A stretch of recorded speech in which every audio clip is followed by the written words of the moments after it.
ความสุขลูกเมียทุกใจเงินทองที่หามาได้สลายไปกับน้ำเมาตั้งจิตอธิษฐานสาบานไว้ว่าวันเข้าพรรษาเลิกราแล้วเล่าเข้าวัดทำบุญกันเถิดพวกเราให้พระขัดเกลากิเลสเบาบางหลวงพ่อเจ้าคุณท่านคอยห่วงใย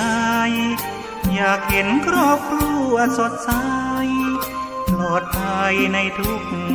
ทางเลิกเมาแล้วขับไม่ถูกจับปรับให้เสียสตางค์อย่าปล่อยตัวเข้าเกี่ยวว่างเสริมสร้างชีวิตครอบครัว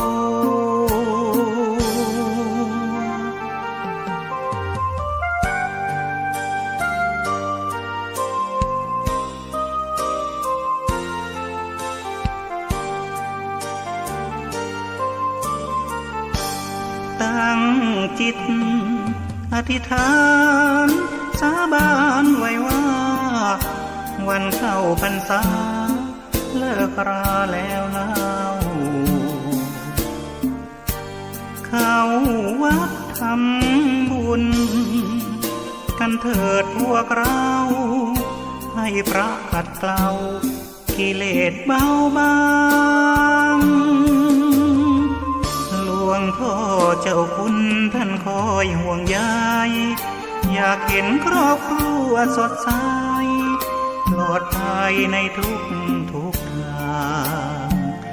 เลิกเมาแล้วขับไม่ถูกจับปรับให้เสียสตางค์อย่าปล่อยตัวเข้าเกี่ยวว่างเสริมสร้างชีวิตครอบครัว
ขบวนพิเศษเจ้าคุณศรี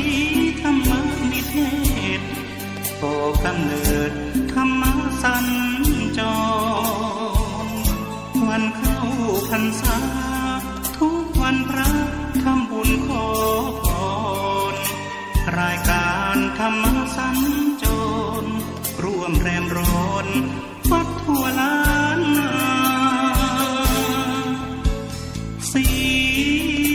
สวดมนต์นักบุญชุดขาวฟังดูเหมือนราเสียงพิณจากแดนสวรรค์ไพเราะสนอหูประสานเสียงดังกังวานต่อหน้าองค์พระประธานอมยิ้มหวานให้ท่านนักบุญวันนี้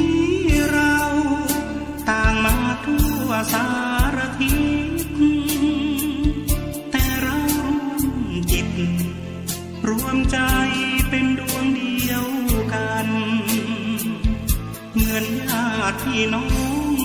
ร่วมต่อปัญหาธรรมสารพันก่อนจากยกมือไหว้กันส่งสัญญาณพบกันอีกครา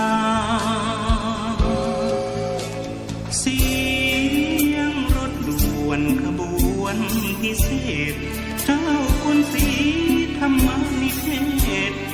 มจิตศรัทธา40 กว่าปีวอนให้ลูกหลานช่วยกันสืบสานเป็นประเพณีวันเข้าพรรษาทุกปีสร้างผลความดีธรรมสัญจร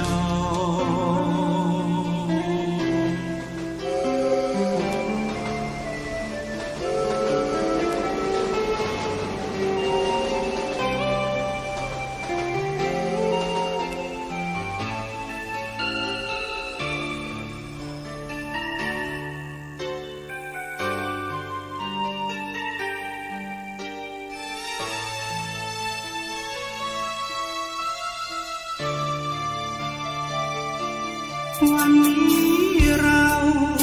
ต่างมาทั่วสารทิศแต่เราร่วมจิตรวมใจเป็นดวงเดียวกันเหมือนญาติพี่น้องร่วมต่อปัญหาธรรมสารพันก่อนจากยกมือไหว้กันส่งสัญญาณพบกันอีกคราเสียงรถด่วนขบวนพิเศษเจ้าคุณศรีธรรมนิเทศร่วมจิตศรัทธา40 กว่าปีวอนให้ลูกหลานช่วยกันสืบสานเป็นประเพณีวันเข้าพรรษาทุกปีสร้างผลความดีธรรมสัญจร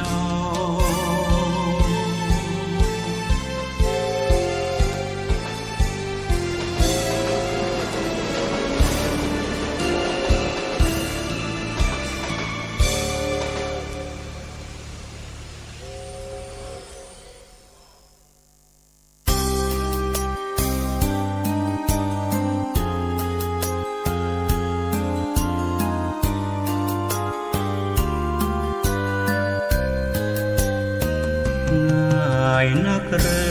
อกับการยึดถือพระธรรมมันฝึกประจำทำให้ใจมีศีลข้ามันต่างกันราวฟ้าดินเปรียบคนใจมีศีลกับคนที่แล้งน้ำใจใช่สินะถ้าเราไม่คิดลองดูก็จะไม่รู้สมาธิมีสุขแค่ไหนให้พ้นผ่านวันไม่ได้อะไรทั้งรู้อยู่แก่ใจแต่เวลาหมุนไปตามกาลยังฉันยังไม่ตายยังไม่คิดอะไรกับกายวัฏสงสารแล้ววันหนึ่งหากต้องนอนทรมานถ้าคิดได้ตอนนั้นคงไม่ทันการอันใดเธอวันนี้รีบสร้างความดีใส่ตนทำบุญกุศลศีลธรรมติดตามตัวไปแล้ววันหนึ่งจะได้ทราบซึ้งแก่ใจถึงพระธรรมเมื่อใดจะสุขใจได้ทุกเวลา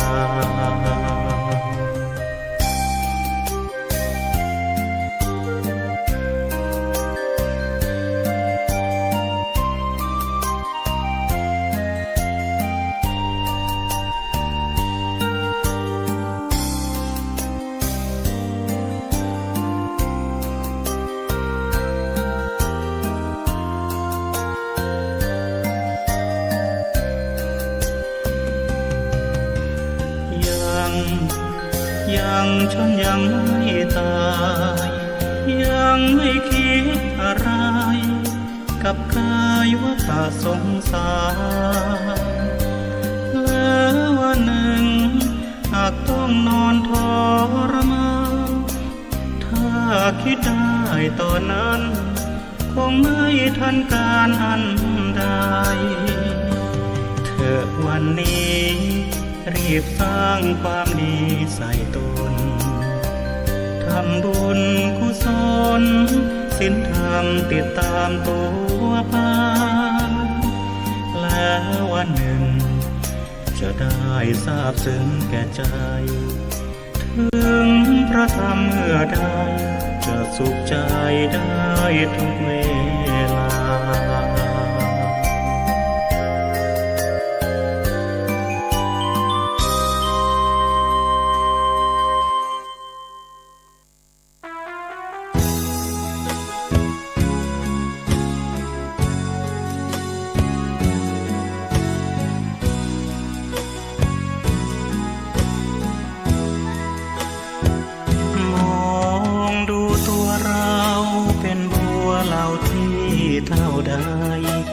ยังฟังธรรมะสอนใจ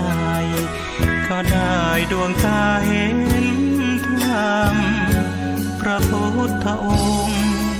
ทรงตรัสเป็นบัวพ้นน้ำพร่ำสอนเพียงไม่กี่คำรสพระธรรมซาบซึ้งถึงใจบัวปริ่มริมน้ำรอแสงพระธรรมคำจุนนับว่ามีบุญปางก่อนเป็นทุนสร้างไว้ฝักใฝ่ธรรมะรักษาพระรัตนตรัยแสงทอง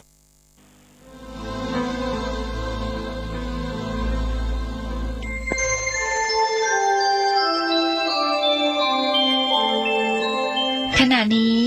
ท่านกำลังฟังสถานีวิทยุกระจายเสียงพระพุทธศาสนา FM 104.5 เมกะเฮิรตซ์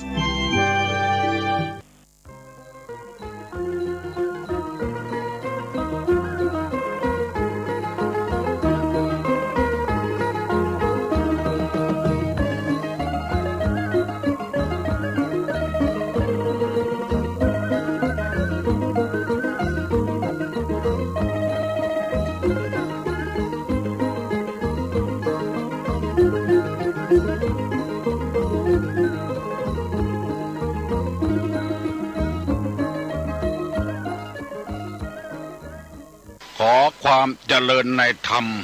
และความผาสุกทางใจจงได้มาบังเกิดมีแก่ท่านสาธุชนคนดีผู้เจริญในศีลในธรรมทุกท่านพร้อมกันนี้ขอยกมือ10 นิ้วกราบอาราธนาเอาคุณพระพุทธเจ้าคุณพระธรรมพระสงฆ์คุณพ่อคุณแม่คุณครูบาอาจารย์ผู้ประสิทธิ์ประสาทวิชาความรู้บุญศีลบุญทานสิ่งศักดิ์สิทธิ์ทั้งหลายอันมีพระสยามเทวาธิราชพระบรมธาตุดอยสุเทพและครูบาเจ้าศรีวิจัยเป็นต้นขอได้โปรดมาอภิบาลปกปักรักษาพระสงฆ์พระเจ้าพระเนนเถนน้อยและท่านผู้รับฟังรายการเมื่อเจ้าทุกคนทุกท่านเพื่อปากันมีความสุขกายสุขใจเหมือนกันทุกตนทุกองค์ทุกผู้ทุกคนตลอดกาลนานมาแถมแล้วเนอเสียงก้องเสียงกองเสียงมองต่ำเข้าเสียงตุเจ้าเทศนาธรรมมาเยี่ยมมาใจท่านสาธุชนคนดีตั้งหลายถึงบ้านถึงจองเพื่อเอาธรรมะแบบรากหญ้าแบบธรรมดามาฮือพ่อแม่พี่น้องตั้งหลายฟังก่อนที่จะได้ฟังนี้ขอเชิญชวนมวลพุทธบริษัททั้งหลายไหว้พระเหมือนกับนักมวยไหว้ครูระลึกถึงครูบาอาจารย์ก่อนผู้ที่ไปแสวงหาสัจธรรม4 อสงไขยปลายแสนมหากัปและ10 ชาติปางสุดท้ายได้เกิดมาเป็นพญาเวสสันตละตานเข้าของทรัพย์สมบัติสละบัลลังก์ ไปบวชเป็นพระฤาษีตานเมียตานลูกบำเพ็ญขนาดนักจนได้ตรัสรู้เฮาไหว้ครูบาอาจารย์เนี่ยก่อนเนออาลังหังสัมมาสัมพุทโธภควาพุทธังภควันตังอภิวาเทมิกราบสวากขาโตภควตาธัมโมธัมมังนัมสสามิกราบสุปฏิปันโนภควโตสาวกสังโฆสังฆังนะมามิกราบหันทมยังพุทธัสสะภควโตบุพาภะคณะมะกะลังกะโลมาเสนะโมตัสสะภะคะวะโตอะระหะโตสัมมาสัมพุทธัสสะนะโมตัสสะภะคะวะโตอะระหะโตสัมมาสัมพุทธัสสะนะโมตัสสะภะคะวะโตอะระหะโตสัมมาสัมพุทธัสสะพุทธังสรณังกัจฉามิธัมมังสรณังกัจฉามิสังฆังสรณังกัจฉามิตุติยัมปิพุทธังสรณังกัจฉามิตุติยัมปิธัมมังสรณังกัจฉามิตุติยัมปิสังฆังสรณังกัจฉามิตติยัมปิพุทธังสรณังกัจฉามิตติยัมปิธัมมังสรณังกัจฉามิตติยัมปิสังฆังสรณังกัจฉามิอิติปิโสภะคะวาอะระหังสัมมาสัมพุทโธ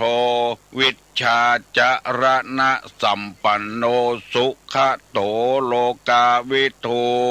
อนุตตโลปุริสาธัมมสาละถิสัทธาเตวะมนุสสานังพุทโธภควาติสวากขาโตภควตาธัมโมสันติติโกอากาลิโกเอหิปัสสิโกโอปนะยิโกปัจจัตตังเวทิตโพวินยูหิติสุปฏิปันโนภควโตสาวกสังโฆอุจุปฏิปันโนภควโตสาวกสังโฆญาญะปฏิปันโนภควโตสาวกสังโฆสามิจิปฏิปันโนภควโตสาวกสังโฆญาติตังจัตตาลิปุริสายุคานิอัฏฐปุริสาปุคลาเอสาภะคะวะโตสาวกสังโฆอาหุไนโยปาหุไนโยทักขิไนโยอัญจลิกาละนิโยอนุตตลังปุญญเขตังโลกัสสาติกราบหนึ่งกราบสองกราบสามกาเลนะธัมมัสสวนังเอตัมมังคะละมุตตะมังแปลว่าการฟังธรรมตามกาลเวลาเป็นมงคลอันประเสริฐมาแล้วเนอพ่อออกแม่ออกญาติกาวงศาทั้งหลายเสียงก้องเสียงกองเสียงมองต่ำเข้าเสียงตุเจ้าเทศนาธรรมโบราณท่านว่าเป็นเสียงที่ประเสริฐเป็นเสียงที่ฟังแล้วเหมาะเจาะบันนักบันน้อยเกินไปเพื่อได้ประกาศสัจธรรมคำสั่งสอนในทางพระพุทธศาสนาเพราะพระองค์ได้แสวงหาด้วยความยากลำบากในที่สุดพระองค์ก็เลยตัดสินใจเพื่อเอาธรรมะไปเผยแพร่ แก่คนที่ต้องการฟังธรรมปฏิบัติธรรมให้มีความรู้เพิ่มเติมยิ่งขึ้นหวังมรรคหวังผลคือพระนิพพานเป็นที่จ้างที่เปิ้งแต่แล้วเมื่อคนเฮาทุกวันนี้บ่เป็นพระอริยะแต่บางคนก็ตั้งอยู่ในกัลยาณธรรมบางคนก็ตั้งอยู่เป็นปุถุชนเป็นคนธรรมดาเมื่อกัลยาณธรรมอยู่ที่ไหนที่หั่นก็มีความสุขบานหวานใจเปิ้งประอาศัยกันได้ง่ายบ่มีอันยังเป็นสิ่งที่น่ากลัวน่าเดือดร้อนน่าฮ้อนใจธรรมะนี้บ่เคยเป็นพิษกับไผสักคนถ้าคนนั้นนำไปใจให้มันถูกตี้ถูกดางถ้าบ่ถูกตี้บ่ถูกดางก็เป็นพิษเป็นภัยกับคนอื่นแต่ด้านคนใดปฏิบัติต่างรับธรรมะฮ้อนก็ได้อาบอยากก็ได้กินนอนหลับก็มีความสุขตื่นขึ้นมาก็มีความสุขบ่มีผลเสียหายเพื่อให้คนเฮานั้นได้นำธรรมเอามาประพฤติปฏิบัติทางใจเพราะว่าคนเฮานั้นมีความจำเป็นอย่างมากต้องมีคุณธรรมเพราะคุณธรรมนั้นนำให้คนไปสู่ทางดีและเป็นหัวหน้าคนก็ได้เป็นลูกน้องคนก็เป็นคนดีเป็นเจ้าเป็นนายเป็นข้าราชการบ้านเมืองดีหมดถ้ามีคุณธรรมตุลุงได้นำมาเสนอว่าบุคคล4จำพวกจะมีนัยยะต่างๆกันสูนกันอยู่กันเนี่ยแต่ว่าต้องเลือกคนใดคนหนึ่งเป็นหัวหน้าจะต้องเป็นคนอย่างนี้ในบ้านในจองก็ต้องมีกระจายเป็นหัวหน้าบ้านหัวหน้าเฮือนครอบครัวในบ้านก็มีผู้ใหญ่บ้านเป็นหัวหน้าแล้วมีในตำบลก็มีกำนันในอำเภอก็มีนายอำเภอในจังหวัดก็มีผู้ว่าราชการจังหวัดจะต้องเป็นคนมีคุณธรรมมีค่าความรู้บ่ได้ก็เอาหมู่ไปบ่รอดอย่าไปว่าแต่คนเลยแม้แต่งัวต่างที่เปิ้นใส่ต่างก็ต้องมีงัวนำฝูงนำหมู่มดแมงอย่างที่มันจะเดินทางด้วยกันต้องมีตัวนำการนำนั้นก็เพื่อนำไปหลายอย่างหลายประการด้วยกันประเทศชาติก็ต้องมีนายกเป็นผู้นำการนำก็ต้องมีคุณธรรมถ้าปราศจากคุณธรรมแล้วมันจะเดือดร้อน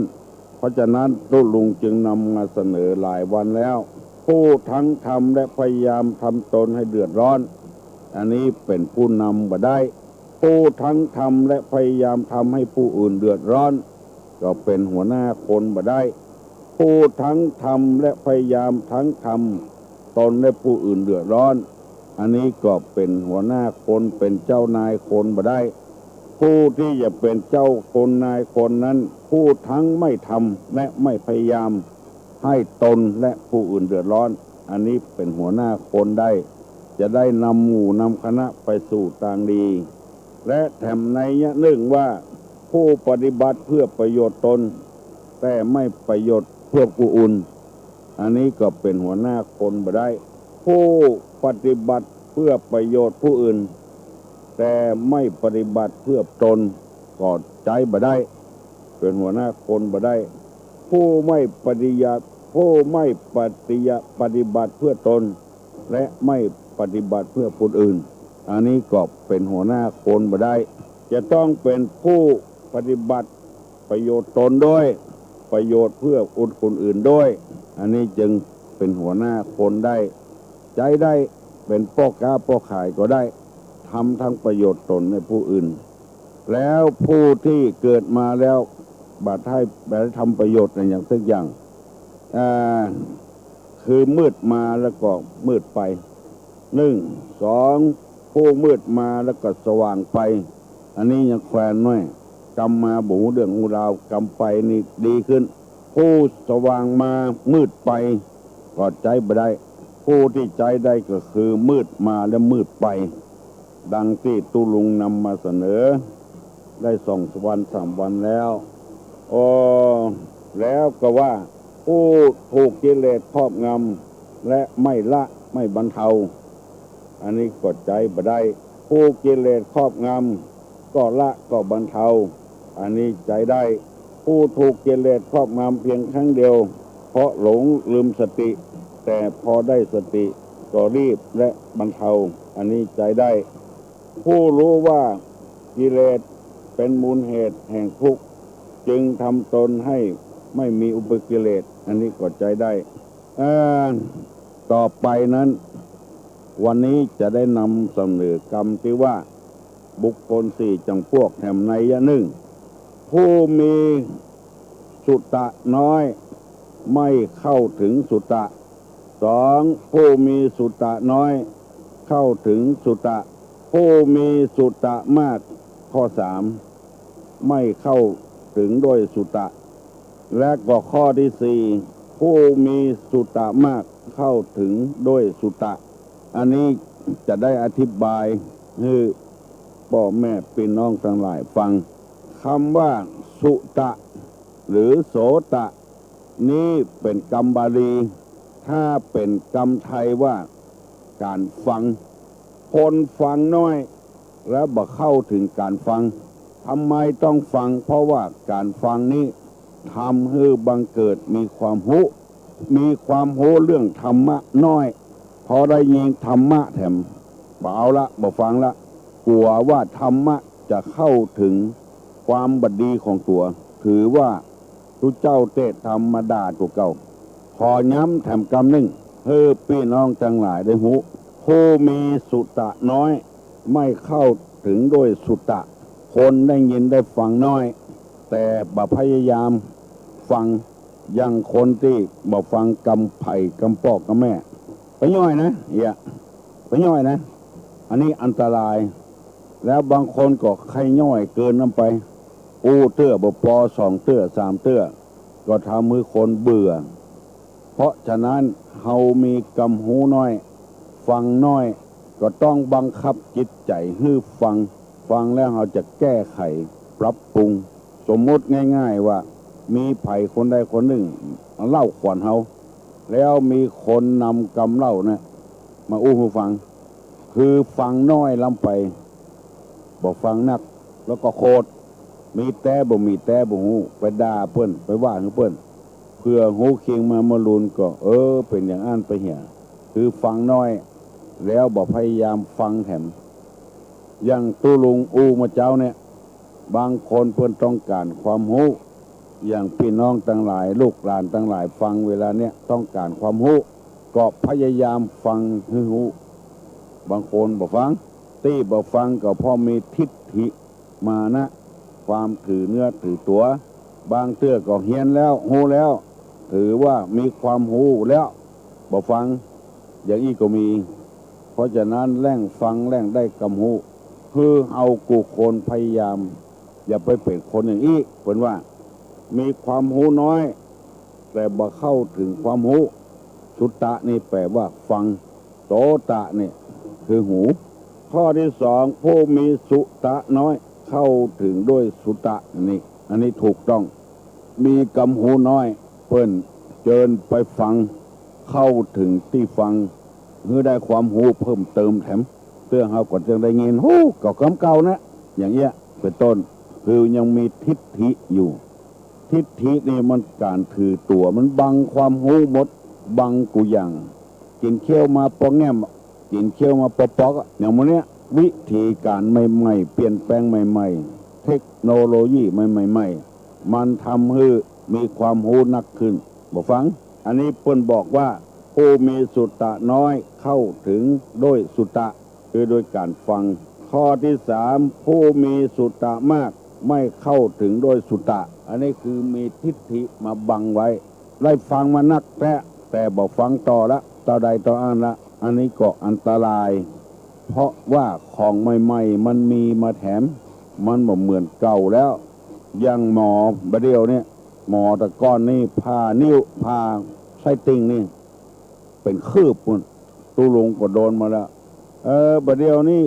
เต้าข้อมือเดียวอันเนี้ยคือหูแล้วก็ไปเฮียนเพิ่มเติมแถมถ้าบ่เพิ่มเติมมันอันตรายบ้านเมืองวิวัฒนาการต่อไปแถมมีเงินแล้วบ่ซ้อละกินไปถึงวันแถมเป็นไปอย่างนั้นแบบเนี้ยเวียกเนี้ยการเนี่ยแล้วบ่ทำมาหาเลี้ยงแถมก็เหมือนกับน้ำในหม้อมันบ่เพิ่มเติมหมอหนึ่งตักกินหมอหนึ่งตักกินเหมือนเข้ามันก็แห้งอยู่เพราะฉะนั้นต้องแสวงหาความรู้จะไปว่าพอแล้วอันนี้บ่ใจตัณหาฟังแล้วฟังแถมนี่บ่ใจตัณหาอันตัณหานั่นคือเกินลงไปโลภด้วยแถมบ่ใจหาได้น้ำพักลำบากน้ำแหงมีแล้วก็ต้องหาเพิ่มเติมหูแล้วต้องหูแถมความหูนี่มันบ่เสี่ยงบ่สุดมีใหม่ๆขึ้นมาบุคคลสี่จำพวกผู้มีสุตตะน้อยไม่เข้าถึงสุตตะมีสุตตะน้อยเข้าถึงสุตตะอันนี้ดีผู้มีสุตตะมากไม่เข้าถึงด้วยสุตตะอันนี้ก็บ่พอดีแต่ใดที่ดีมากที่สุดนั่นก็คือผู้มีสุตตะมากเข้าถึงด้วยสุตตะอันนี้มันเป็นภาษาบาลีผู้ได้ฟังนักแล้วก็เข้าไปหาที่ฟังแถมคือมันเพิ่มเติมนักฟังไปเตอะสุตตะนี่แปลว่าการฟังฟังแล้วก็ได้รับความรู้และได้รับความเข้าใจเกิดความเพิ่มเติมขึ้นตุลงจะได้นำมาเสนออย่างเอี้ยการที่นำมาเสนอก็ไม่ใช่ว่าหูนักหูหนาเพื่อว่าค้นคว้ามาท่านทั้งหลายฟังได้รับความฟังแล้วก็ไม่ใช่ว่าจะถูกหูกูคนฟังไปอยู่เรื่อยๆเพราะเวลามันบ่คอยไผฟังไปแล้วก็มีความรู้ขึ้นแต่น้อยแสวงหาความรู้ความรู้เสียมบ่คมใส่ดำนักกำบ่เก่าเพิ่นว่ากำรู้บ่นักฟังบ่อยๆเรียกว่าสุตตะนี่เองความรู้จะเกิดขึ้นที่ตาหันแล้วก็มือก็ทำไปตัวเหมือนเข้าใจความรู้เป็นประโยชน์สองหูได้ยินก็ฟังไปอยู่เรื่อยๆเกิดความรู้ขึ้นมาก็ได้ประโยชน์หูดังดมกลิ่นในต่างประเทศเคยได้อ่านหนังสือว่าสามารถดมกลิ่นน้ำหอมได้15อย่างคนเดียวเพิ่นเอาเข้าไปทำงานดมน้ำหอมถ้าหมอนี้ดมว่าดีก็ใจได้เอาไปขายได้ละหมอนี้ดมแถมเราว่ายังบ่ดีเตื้อก็ใจบ่ได้เตื้อหูดังนี่ก็มีเหมือนกันลิ้นก็สัมผัสกับรสต่างๆรสอาหารที่เอามาแข่งกันอาหารต่างๆมีคนไปจิ้มพอแล้วก็ตัดสินว่าเจ้าใดลำเจ้าใดบ่ดำหูที่ลิ้นหั่นเกิดความรู้ขึ้นมาแสวงหาความรู้ขึ้นมาอย่างเฮานี่เฮาบ่ฮู้เรื่องละมั่วไปหมดอันใดลำใดบ่ลำหมูมีบางคนนี่สามารถสัมผัสด้วยลิ้นได้ตาหูจมูกลิ้นกายไปสัมผัสหูได้ไปแสวงหาความรู้กับสิ่งเหล่านี้ได้อธิบายพ่อแม่พี่น้องทั้งหลายฟังถึงตอนนี้แล้ววันหน้าวันตาก็จะได้มาพบกับพี่น้องทั้งหลายทำไมเพื่อมีความเข้าใจมีความเป็นสิริมงคลกับตัวฟังแล้วมันบ่เสียผลเกิดความรู้ขึ้นมานักคนเราถ้ามีความรู้มันจะแขวนไว้บัดเดียวนี้ต้องมีประกาศนียบัตรมีความรู้แล้วต้องมีใบประกาศนียบัตรจบป .6 กาม.3 กาม.6 กาเข้าไปต่อวิทยาลัยกาปวชกาปวสกาเข้ามหาวิทยาลัยกาอันนี้เกิดความรู้ขึ้นถ้ามีใบประกาศนียบัตรแล้วแสดงว่าเป็นคนที่มีคนรับรองความรู้นั้นสัมผัสโดยตาหูจมูกลิ้นกายไปหูที่ปุ่นก่อนยังแขวนไว้ปันได้เป็นเจ้าคนในคน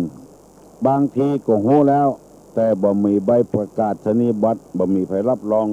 ก็เข้าไปทำการทำงานไปรับจ้างเปิ้นบ่ได้เพราะบ่มีไผรับรองความรู้ของเราบ้านเมืองเป็นอย่างนี้ต้องรู้ตัวได้รับใบประกาศตัวจังรู้ธรรมะนี่บ่มีใบประกาศบ่มีใบประกาศที่ออกกระจายเสียงอย่างนี้ไม่มีใบประกาศแต่ถ้าเรียนนักธรรมกาบาลีกาอภิธรรมกาโรงเรียนวันอาทิตย์กาหมู่นี้ต้องมีใบประกาศเพื่อจะเรียนในชั้นต่อไปบางทีขับรถเป็นเปิ้นรับสมัครไปสมัครเปิ้นพอได้ละบ่มีใบประกาศสักคำก็เลยลาออกเหียเมื่อตะวานี้ไปฟังวิทยุไปดูทีวีตุลุงชอบติดตามอย่างนี้เอาความรู้มีบุคคลคนหนึ่งเป็นดาวเป็นดารากระทู้ชักฟอกรัฐบาลไปจับเอาความผิดของคนอื่นแล้วบัดจับเอาความผิดของตัวเองชื่อว่าจะได้ก็บ่ต้องไปออกอย่างนี้เป็นการประจานชื่อของเปิ้นคือมุ่งหน้าที่เอาผิดของรัฐบาลรัฐมนตรีทุกคนรัฐบาลรองนายกเอาเข้าอันเนี้ยหูนักลำไปบ่หูตัวเก่าไปโดนเขารวมตัวกันเก่งเข้าลงรุดไปอย่างบ่มีใบประกาศนิบัติไปโดนโจมตีคนนั้นคนนี้เป็นดาราอยู่ในสภาเอาเข้าเขารวมตัวกันแม่นความผิดของตัวเองเลยศาลตัดสินให้ออกจากสมาชิกสภาผู้แทนราษฎรไปเหียเพราะว่าเปิ้นมีกำหนดของเปิ้นแล้วไปพอความผิดของคนอื่นตัวเองบ่มีความผิดเอาเข้าเขางูความผิดเลยฟ้องเลยได้ออกจากสมาชิกสภาผู้แทนราษฎรไปเหียอย่างบ่เป็นท่าเก่งกล้าแตะควิดแตะอู้กันเมื่อใดคนก็เฮฮาเสียเขางูเบื้องหลังเป็นสมาชิกของพรรคบ่ครบ30 วันได้บ่กี่วันขาดไปวันเดียวกับ2 วันนี่เขาหูเขาก็ฟ้องเลยบ่ได้เป็นผู้แทนละเนี่ยมันเป็นอย่างนี้คือบ่มีใบประกาศนียบัตรบ่รับรองความรู้ของตัวขนาดตัวเปิ้นเป็นสมาชิกพรรค30 วันขึ้นไปก่อนเช่นจะมีคุณสมบัติอย่างอื่นมีหมดขาดแต่บ่ได้ขาดไปวัน2 วันบ่ได้โดนเขาฟ้องหัวเหมือนกับกวางโดนเขาเด็ดหลังตีนก็กรมาได้ละเลยพุ่ยพ่ายลงไปละลุยไล่ลงไปอย่างละเนี่ยคือมุ่งที่จะทำลายกับคนอื่นตัวเองมีความผิดอย่างพ่องมาได้กึดยาบ้าหมดไปจัดนักนะเหลือน้อยเดียวเพราะไผ่มาได้เอามากึดหวยเถื่อนหายไปจัดนักละยังมีอยู่พ่องเพราะว่าคนเฮานี่มันดื้อดึงก็ยังมีอยู่หายไปจัดนักแล้วเพราะไผ่บ่ได้เอามากึดเล่นพายเล่นไฮโลต่ำกลางบ้านกลางจองเวลามีงานศพงานซากเวลานี้เสาะหาเป็นยาเกือบบ่มีละหมู่ขี้พายขี้เฟยดักกันหมดมันหายไปไหนเพราะไผ่บ่ได้เอามากึดเป็นหนี้ธนาคารโลกเจ้าใดละไผ่เป็นคนเอาไปใช้บ่ได้เอามากึดความดีหมู่นี้บ่ได้มากึดมุ่งไปพอความชั่วของเพิ่นทั้งที่บ่มีหลักฐานเต็มที่เด้อหายไปไหนนี่ IMF บ่ได้มากึดยางพาราภาคใต้กิโลนึง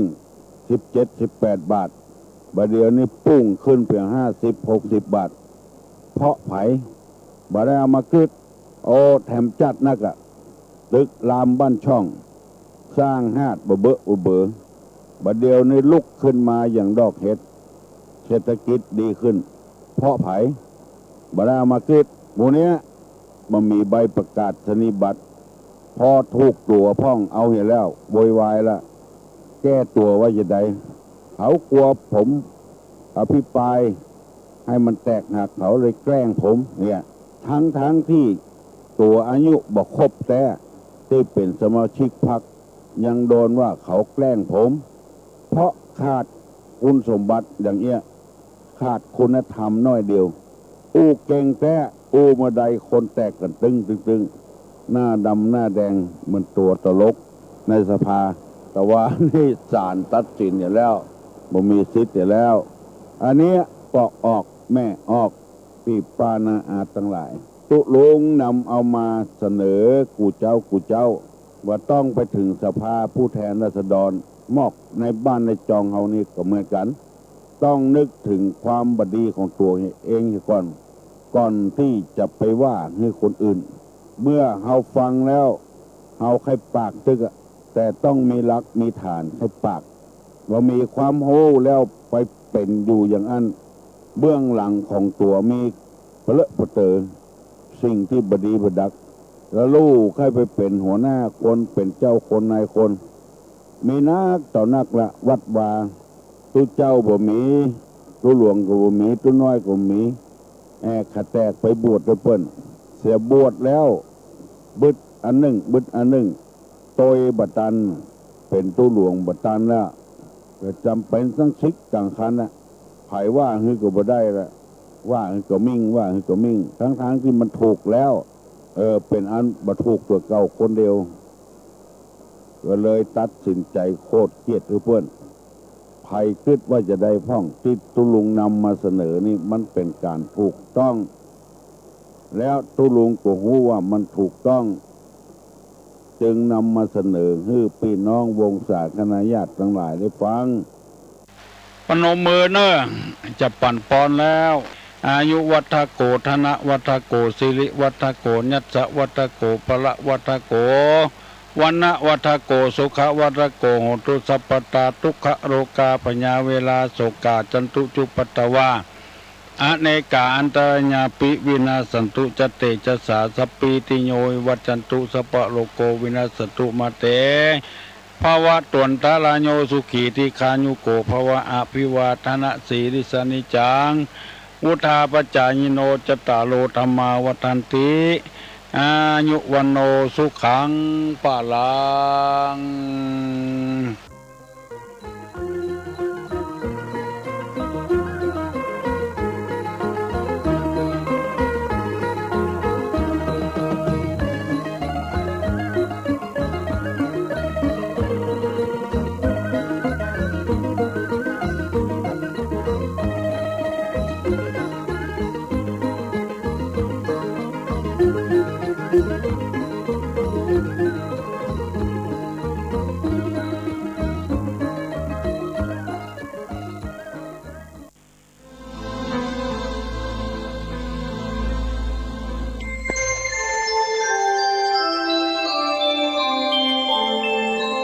ขณะนี้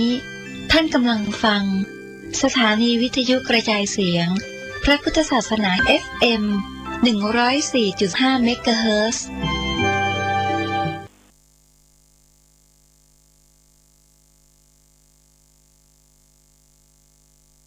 เหมือนแกล้งเล่กลโอ้แกงคอยรักลอยลวงข้าช้ำทนผู้อย่างเบื่อเหมือนดังเด่นคนเพราะพี่เป็นคนใจเดียวน้ำในลำทาไหลเอ่ยรินที่จะดิ่งยังคงรู้สิ้นแม้น้ำจะรินไหลเชี่ยวแต่น้ำใจเจ้าลึกล้นจนใจจริงเจียวสุดยังคนวนลายเกลียวเลี้ยวไหลตามใจต้องการแกงคอยพี่คอยเหมือนดังชื่อแกงเกลียดสุดเกลียดที่ใจน้องแบ่งดวงใจรักให้ชายชานโอ้ว่าแกงคอยเหลือเพียงรอยเงาร้าวรานสิ่งเก่าๆเผาจะให้ไปนานโอ้ชานกระท่อมแกงคอยแกงคอยแกงคอ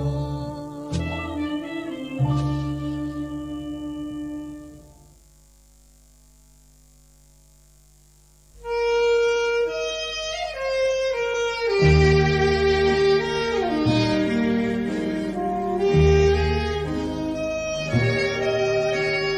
ดา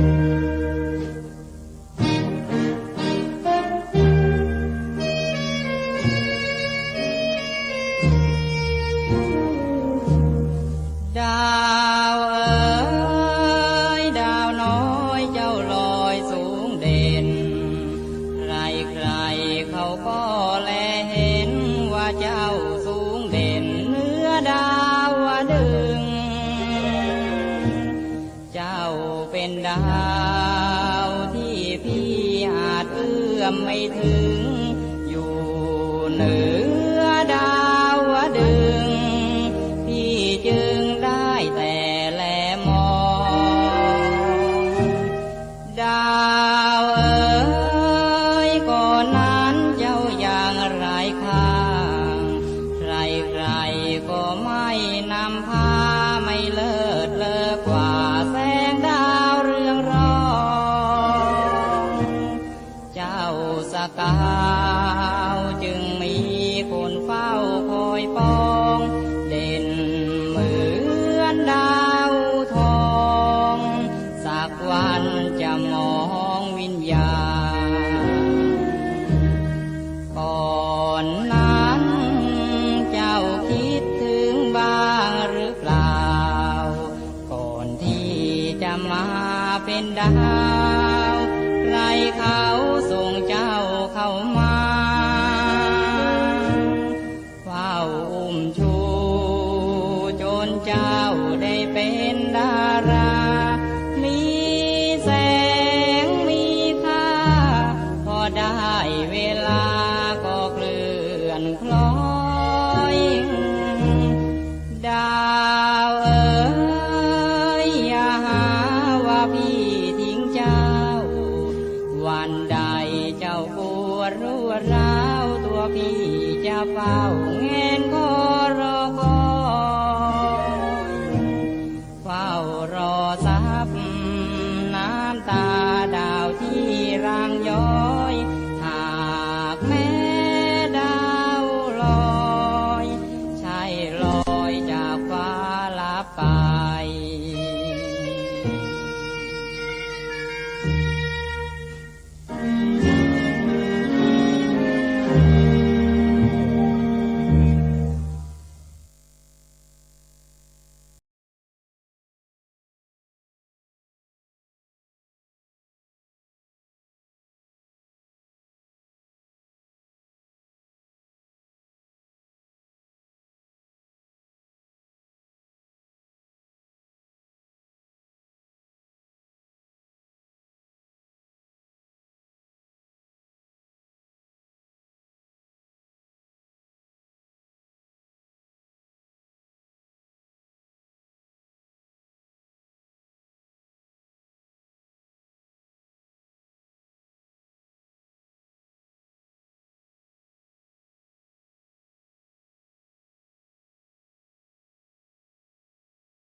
อะไรน่าแปลกจริงเรื่องผู้หญิงพูดไปแล้วเบื่อจังอย่าเพิ่งโกรธหรือว่าอย่าเพิ่งเกลียดชังอย่าเพิ่งโกรธหรือว่าอย่าเพิ่งเกลียดชังขอพูดอีกครั้งเถอะนะน้องนางเจ้าอย่าเพิ่งชิวปากแดงๆตากลมๆปล่อยผมโชว์อกโตๆเหมือนแตงโมที่หิวแต่ทำไมน้องสาวจึงเดินลิ้วแต่ทำไมน้องสาวจึงเดินลิ้วน่ากลัวคงหิวเอามาแต่ของปลอม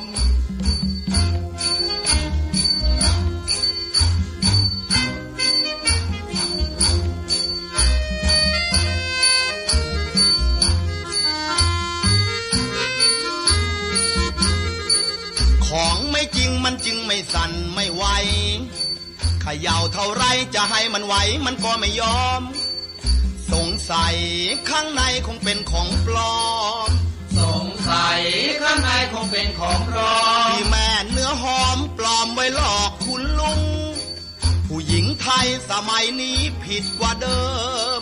หน้าอกเสริมใส่ฟองน้ำกันให้ยุ่งผิดกว่ายายของฉันที่บ้านทุ่งเอายายของฉันละที่บ้านทุ่งแค่ปล่อยเสื้อเลยพุ่งยานเป็นถุงกาแฟฮะสาวเอ้ยสาวของแท้ที่อีพอยแม่เพิ่นให้มาเจ้าบ่พอใจดันไปใส่ของปลอมเดินโซ่เฮ็ดเป็นส่งบักโม่บังเบิดแท้น้อห้วยของไม่จริงมันจึงไม่สั่นไม่ไหวเขย่าเท่าไรจะให้มันไหวมันก็ไม่ยอมสงสัยข้างในคงเป็นของปลอมสงสัยข้างในคงเป็นของปลอมที่แม่เนื้อหอมปลอมไว้หลอกคุณลุงผู้หญิงไทยสมัยนี้ผิดกว่าเดิมหน้าอกเสริมใส่ฟองน้ำกันให้ยุ่งผิดกว่ายายของฉันที่บ้านทุ่งเอายายของฉันละที่บ้านทุ่งแกปล่อยเสื้อเลยพุ่งยานเป็นถุงกาแฟฮะสมัยนี้ของปลอมทั้งนั้น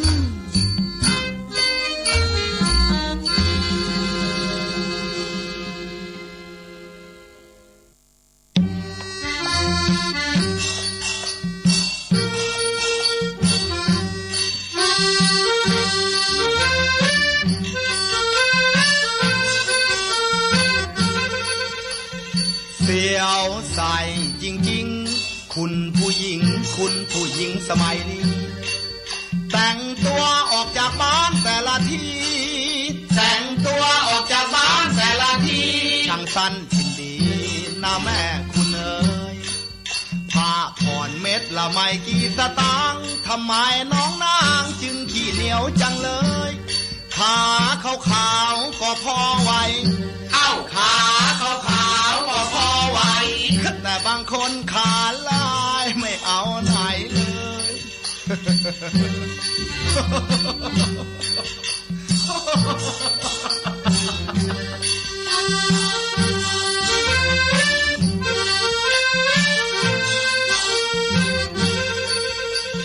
เสียวใส่เต็มทน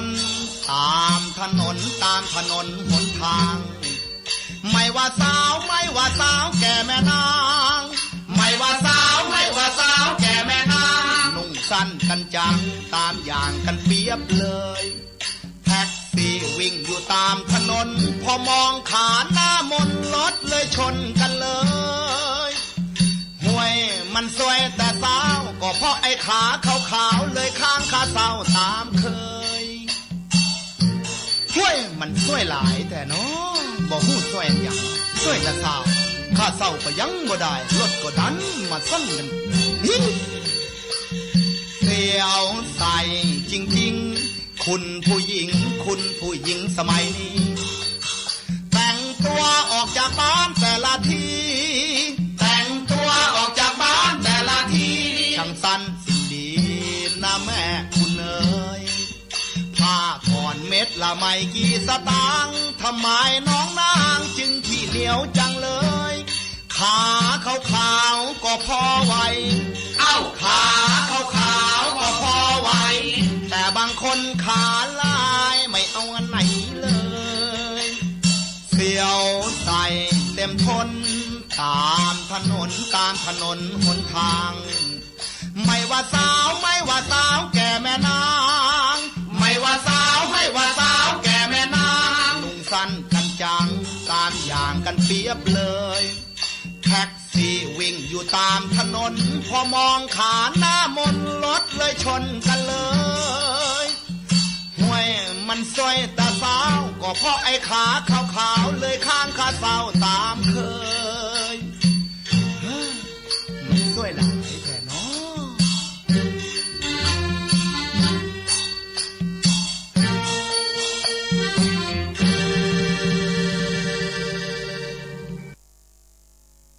เชอราบอทโปรเหนียวทนเรียบจัดประหยัดสีเชอราบอทโปร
ปืนนี่นะหรือคือดาวบ้านนา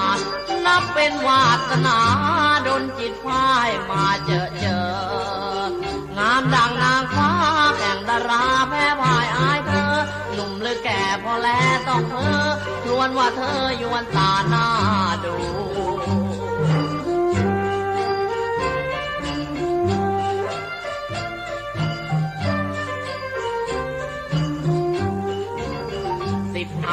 ยกดุดดังนกน้อยเริ่มหัดบิน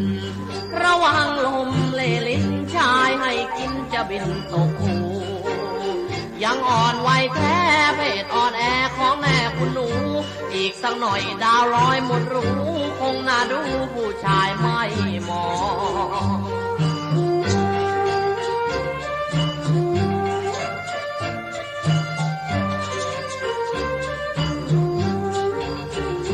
ดอกสุดาแก่นใจจ้าแก้วตาแก้วใจ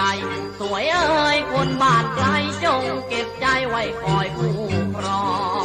เลือกอย่างพี่นี้ก็ไม่ดีนักหรอกตัวน้องแต่ถ้าเธอจะจับจองเป็นคู่ครองน้องคงสบาย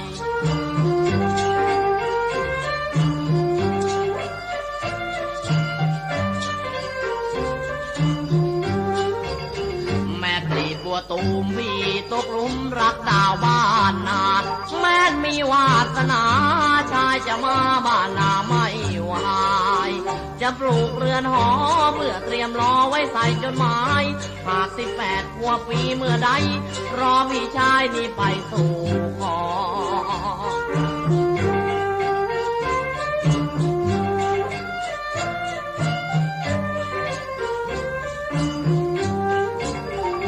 ดอกสุดาแก่นใจจ้าแก้วตาแก้วใจสวยเอ้ยคนบ้านไกลจงเก็บใจไว้คอยคู่ครองเลือกอย่างพี่นี้ก็ไม่ดีนักหรอกนวลน้องแต่ถ้าหากเธอจะจับจองเป็นคู่ครองน้องคงสบาย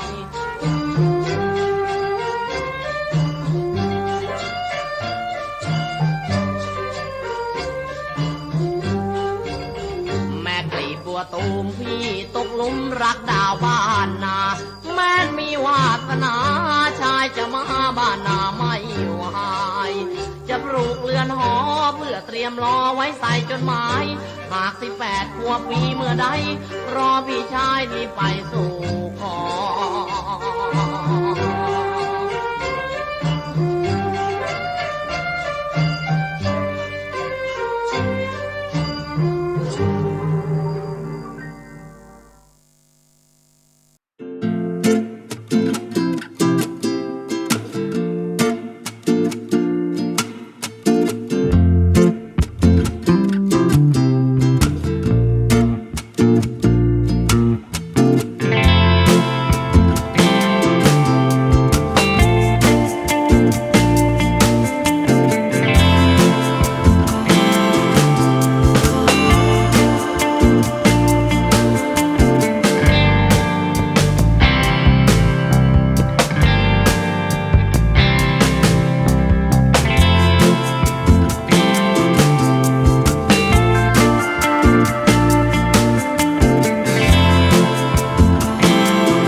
เจ้าที่เคยชื่นเช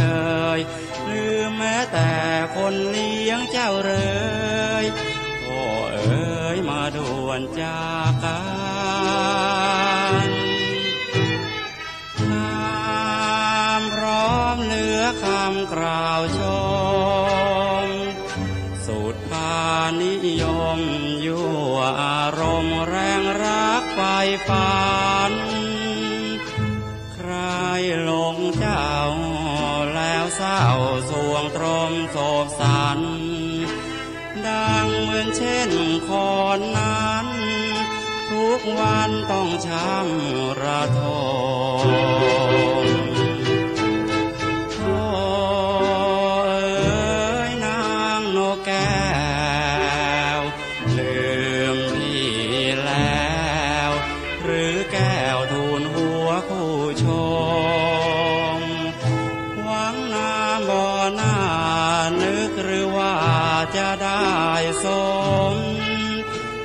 ดไปเจ้าจะระทมความรื่นรมเจ้าจะสูญสิ้นวันไหนแม้นเจ้าสิ้นคอนโปรดจงหวนจรกลับคอนที่เคยอยู่กินพี่ยังเฝ้ารักเจ้าที่เคยทวินใจเพ้ออยู่อาทินวิสิ้นรักแก้ว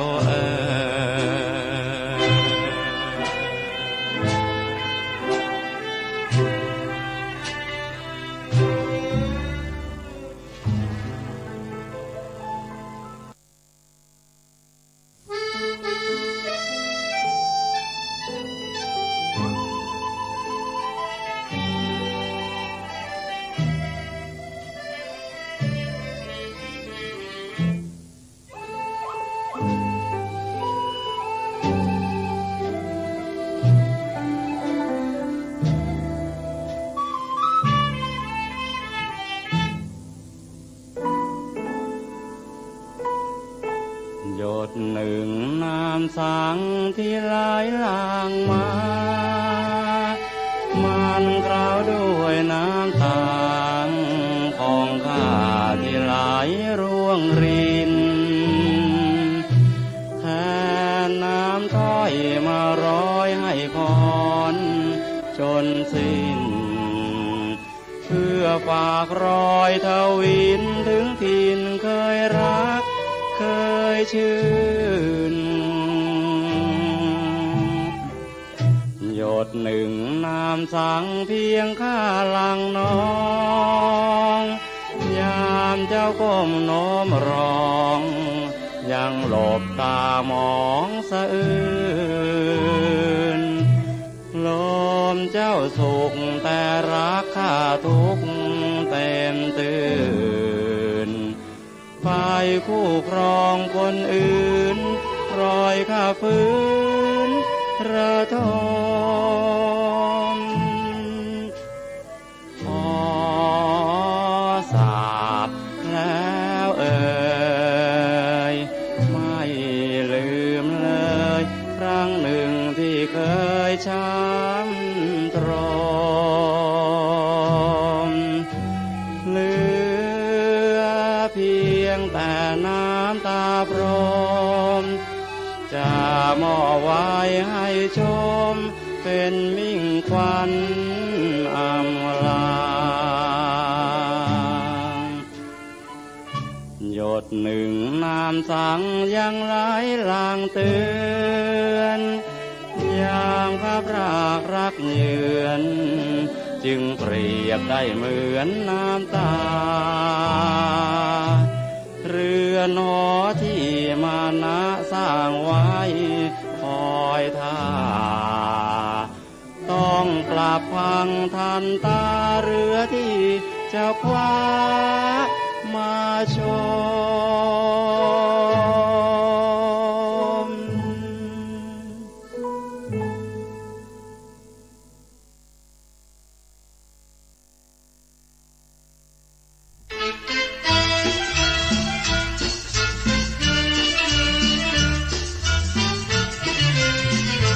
ค่อยเป็นคนอยู่ภาคอีสานอาชีพการงานค่อยทำนาไรมาวันหนึ่งค่อยออกทำนาเจอแว่นตาผู้ใดตอกไว้ค่อยลองใส่จึงรู้ขึ้นมาว่าเจอแว่นตาวิเศษยิ่งใหญ่มองผ้าถุงมองเสื้อกระโปรงทะลุดูโปร่งถึงข้างในได้โอ้โหถ้ามองให้ลงก็คงจะเห็นเม็ดในโอ้ไม่ดีแต่น้องขอสื่อสารค่ะว้ยพอได้ดอกค่อยดีใจใส่เข้าเมืองกรุงค่อยไม้มุ่งมองเชฟใหญ่ๆเจอดนตรีเล่นที่โรงหนังค่อยอยากฟังรีบเข้าทันใดนักร้องหญิงออกมาเต้นโชว์เห็นก้นขาวโลค่อยนั่งเสียวใส่พอสาวสวยออกมาร้องเพลงเห็นอกตรงเตงค่อยนั่งตาใสโอ้โหค่อยมีสุขโคก็เพราะมีแว่นคู่ใจ ดีครับเลยเนาะให้ขอสาร โอ้ยก็ได้ดอกแว่นวิเศษและวิเศษนักหนามองเสื้อผ้าทะลุลอดได้มองผู้หญิงและที่ผ่านไปมามันเดินแก้ผ้าช่างหน้าอาบายบางคนขาวคนด่างคนดำบางคนเป็นจำคนเล็กคนใหญ่สาวบางคนคนไม่ค่อยมีต้องเอาสำลีเข้ามาใส่ไว้โอ้โหโอ้โหโอ้โหบางก็ขี่ม้าโชว์เดินผ่านหน้าไฟ โอ้ยให้ขอยืมมึงในจักหน่อย โอ้ยพอได้ดอกเอ้าสุขใจจริงยิ่งกว่าได้ทองใส่แว่นมองสาวเชฟใหญ่ๆเช้ายันค่ำแต่ค่ำยันเช้าไม่ยอมกินข้าวสาบตาสดใสเวรหรือกรรมเมียตามค่อยมาแย่งแว่นตาค่อยเอาไปใส่ค่อยยื้อแย่งหมดแหล่งพลาเธอโดดไล่กว่าแว่นตาว่องไวโอ้โหโอ้โหโอ้โหเธอรีบใส่โชว์มองนี่กลัวผู้ชาย เฮ้ยเฮ้ยเบิ่งไข่กับมาเบิ่งเนาะมันไปเบิ่งนิโก้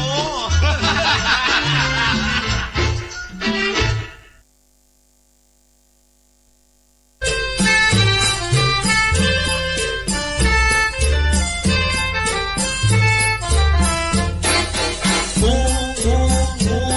ทุกคนก็ต้องมีหู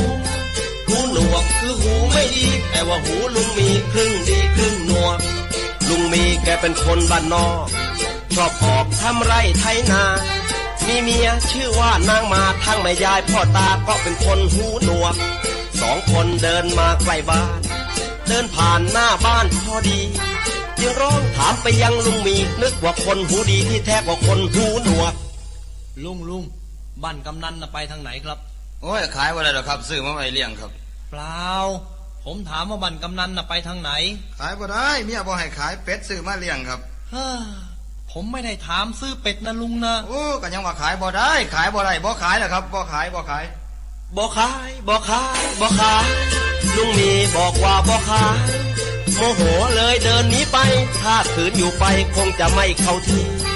นางมาแกอยู่บนบ้านทุกวันอยู่กันทุกทีเป็นเมียที่รักของลุงมีอยู่กันมาหลายปีไม่เห็นมีเรื่องราวแม่นางโอ้ยมื้อนี้บ่ฮู้ว่าไผสิมาถามซื้อเป็ดยังว่าข่อยว่าบ่ขายมันก็สิซื้อเอาจนได้ยังว่ามื้อนี้อ้าวมื้อเรื่องอีหยังล่ะอยู่ๆก็มาหาว่าข่อยมีสู่คบผู้ชายข่อยอยู่แต่บ้านข่อยบ่เคยไปไสมาไสจักเทื่อข่อยว่าเจ้าบ่ให้ขายมันก็ยังบ่ยอมอยู่แน่ๆมาว่าเอาอีกแบบนี้อีกแล้วข่อยบ่ยอมเป็นจังไดเป็นกันมื้อเนี่ยเลิกข่อยต้องไปบอกอีแม่ให้ได้แม่พออีนางจักว่าเป็นจังไดเครื่องดีเครื่องบ้ามาหาว่าข่อยเล่นสู้มันไผมึงได้ยินมาจากไผเป็นคนบอกว่ากูสิขายให้ขายหน้าสวนปอกฮะเรื่องเนี่ยข่อยบ่ยอมแท้ๆเด้อน่ะเป็นจังไดเป็นกันแม่นไผมันเป็นคนบอกว่ากูสิขายเอาล่ะกูสิไปถามเท่านั้นเบิ่งเท้าเจ้าบอกเป็นคนไปบอกว่าสิขายให้ขายหน้านะฮะโอ้เจ้าก็แล้วแต่เจ้าตัวสิต้มก็ต้มสิแกงก็แกงหามาให้แล้วนะแม่นานเห็นบอกมันเรื่องอีหยังจะสิต้องไปขายให้ขายหน้าโอ้เท่านี่ลำดีลำไรเอาโตมันละต้มสมไหมเอาหัวมันยัดจะให้ปลาแดกไปไหมโอ้หิวก็หิวเมื่อยก็เมื่อย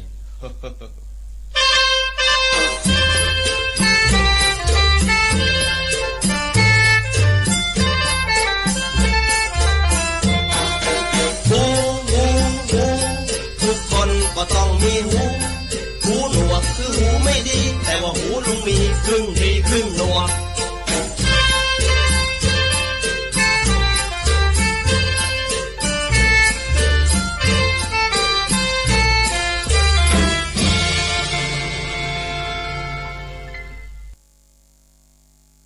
เหม็นขนาดเจ้าเหม็นจังหูเหม็นคักเหม็นแห้งแค่ทาพ่นจะยุงภาคไหนก็กลายเป็นภาคอวสานซอฟเฟลกลิ่นหอมที่คนรักยุงเกลียด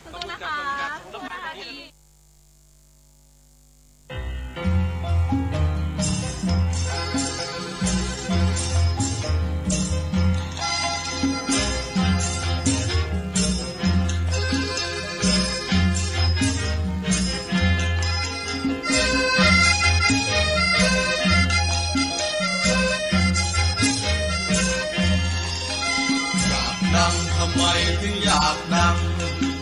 อยากดังทำไมถึงอยากดังโอ้โอ้โอ้โอ้ยมนุษย์เรานี้มักจะมีแปลกๆคงกลัวโลกจะแตกกลัวฟ้าก็จะพังพูดถึงคนไทยนั้นมีหลายชนิดบางอยากพูดอังกฤษเรียนแบบฝรั่งเสียงอยู่ๆไอภาษาไทยลืมสิ้นข้าวมีไม่อยากกินดันไปกินขนมปัง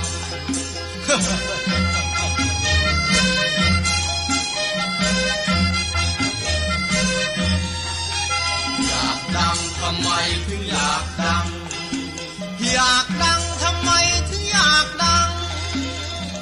โอ้โอ้โอ้โอ้ยบางก็อยากร้องเพลงทำคลื่นเครงวางโกเอารูปร่างออกไปโชว์นึกว่าโกเสียจังบางก็อยู่บ้านนอกอยากจะออกอากาศหมดค่ารถไปหลายบาทออกอาการให้ทั้งบ้านฟังหมดเงินไม่มีงานกลับมาบ้านลำบากต้องนอนหงายกายหน้าผากเพราะความอยากจะดัง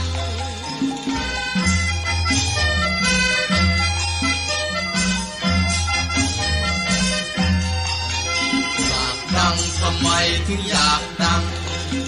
อยากดังทำไมถึงอยากดังโอ้โอ้โอ้โอ้ยบางก็คิดเรียนแบบบางก็แอบเรียนเสียงให้สนอเพราะสำเนียงทำเสียงให้น่าฟังอยากจะให้ลำลือได้มีชื่อห้องฟุ้งทั้งนอกกรุงในกรุงช่างหมายมุงก่อกันจังถึงมีชื่อลือลั่นก็ไม่ทันเขาแล้วครูสุรพลเสียงแจ๋วถึงตายแล้วก็ยังดังอยากดังทำไมถึงอยากดังอยากดังทำไมถึงอยากดังอยากดังทำไมถึงอยากดังอยากดังทำไมถึงอยากดัง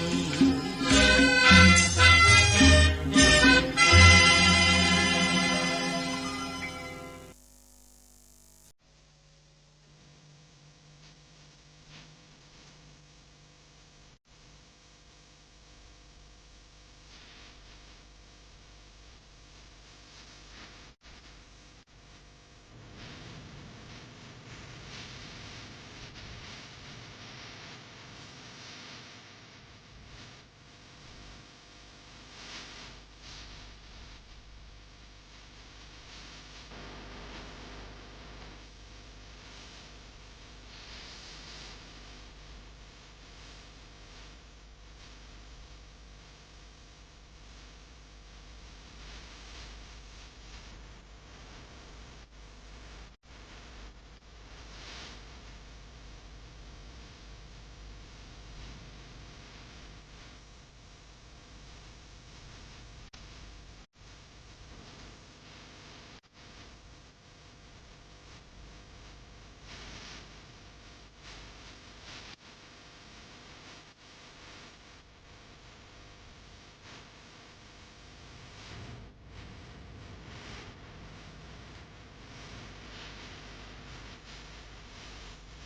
ชมพู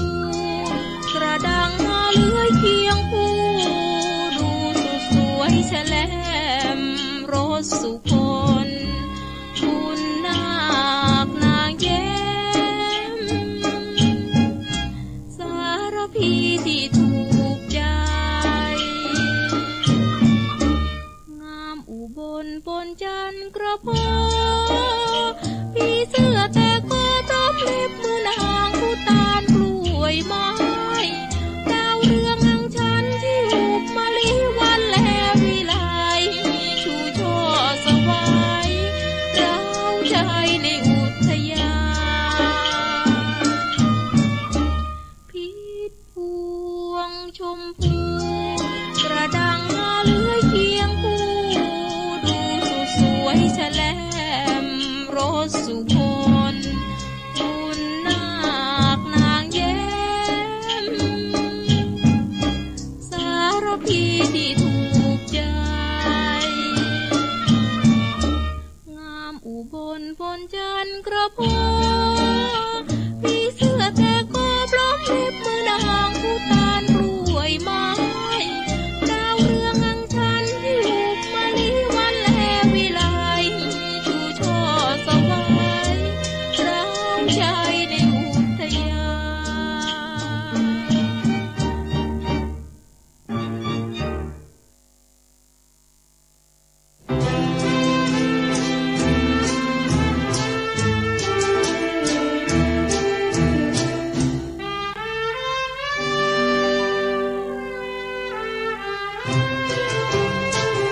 มาแล้วแก้วตาสัญญาให้ไว้ยังจำบุญนี้บาปนำที่มาไม่เจอนวลนางทั่วถิ่นพนาตามหาหมดทางเจ้าทิ้งสัญญาหรือนางที่อ้างวางอารมณ์นางไม้แม่เอ่ยใหญ่เฉยให้ช้ำวิญญาดวนน้องไม่มายิ่งพาอุราระบมหรือเจ้าเขาใครบางไว้ซ่อนชมข้าขอจอมไพรพนมยอมสิ้นลมบวงสรวงจอมไพร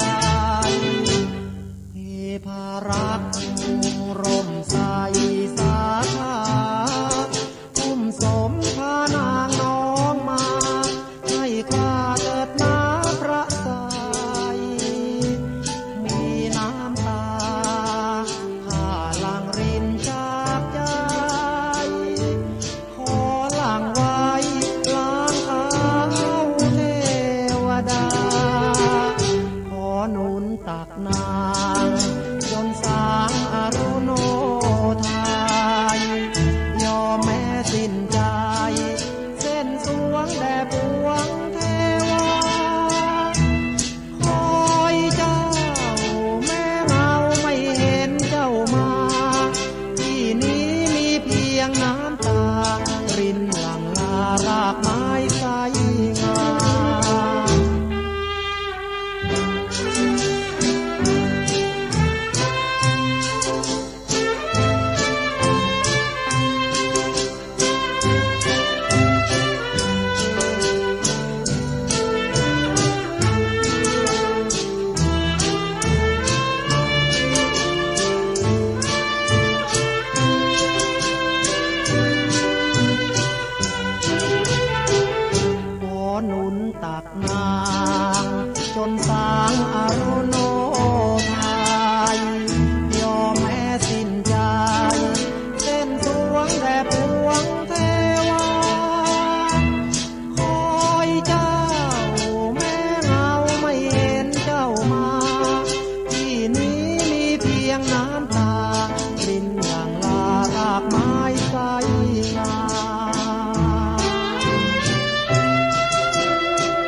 ข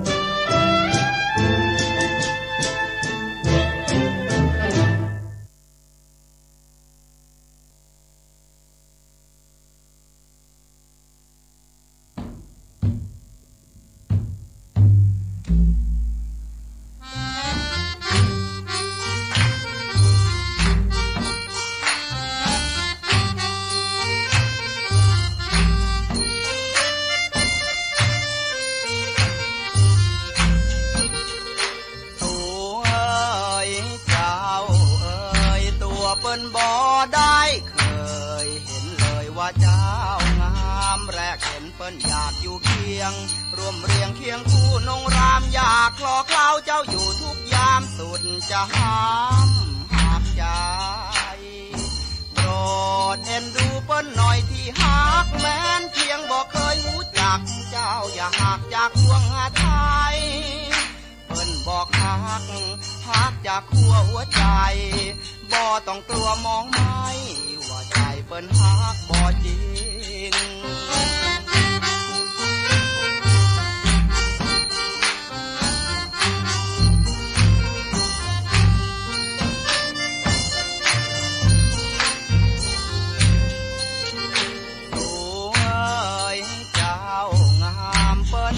ซอยต้อยตามถึงกินงามแม่ยอดหญิงเปิ้นอยู่ภาคกลางแสนไกลแต่ใจไม่ไหวประวิงเฝ้าแต่คิดถึงเวียงพิงลืมทุกสิ่งเมื่อพบนวลเสน่ห์เจ้าดลให้เปิ้นคลายช้ำทุกยามชั่วคืนและค่ำเจ้าทำให้เปิ้นคร่ำครวญภาพของนางนั้นเหมือนดังจะร้องชวนหัวใจเปิ้นนี้ป่วนคร่ำครวญเพ้อพร่ำแต่หา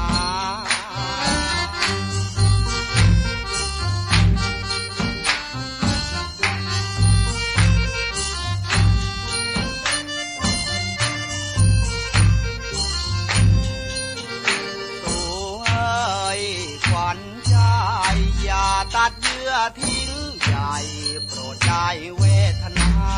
หากเปิ้นและเจ้าอยู่เคียงร่วมเตียงคืนวันวิวาเปิ้นจะขอตัดใจลาเอาไว้ชาติหน้าค่อยพบกันหากเมตตาให้เปิ้นคลายช้ำสู่เจ้าจะตอบสักคำที่เปิ้นพร่ำจำนานเปิ้นจะพาหักเจ้าเข้าวังวิมานขอใจเจ้าจงหักมันวิมานฝันอยู่รำไร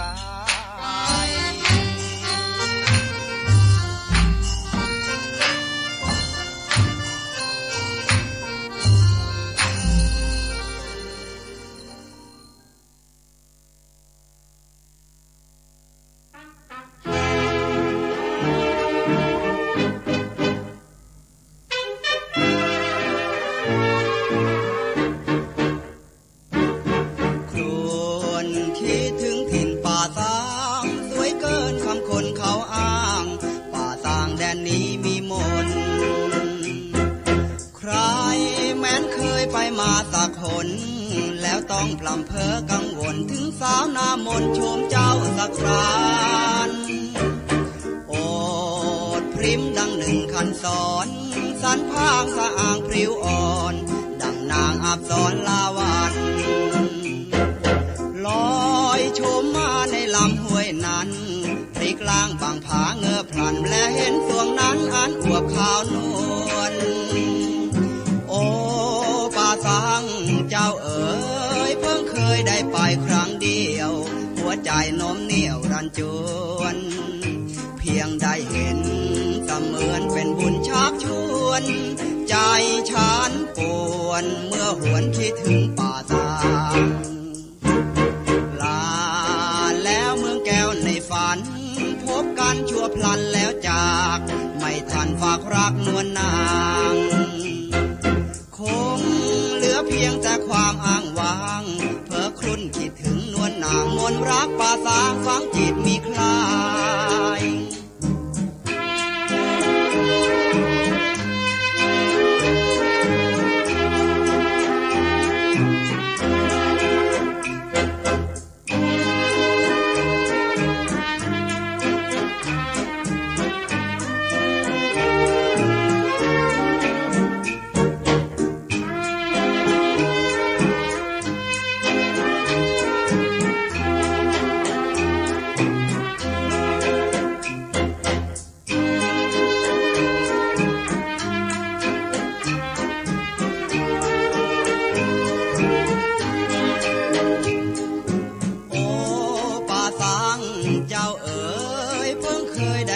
ครั้งเดียวหัวใจโน้มเหนี่ยวรันจ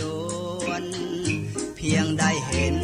เสมือนเป็นบุญชักชวนใจฉันปวนเมื่อหวนคิดถึงป่าสางล ฝันพบกันชั่วพลันแล้วจากไม่ทันฝากรักนวลนางคงเหลือเพียงแต่ความอ้างว้างเพ้อครุ่นคิดถึงนวลนางมนรักป่าสางฝังจิตมีคลาย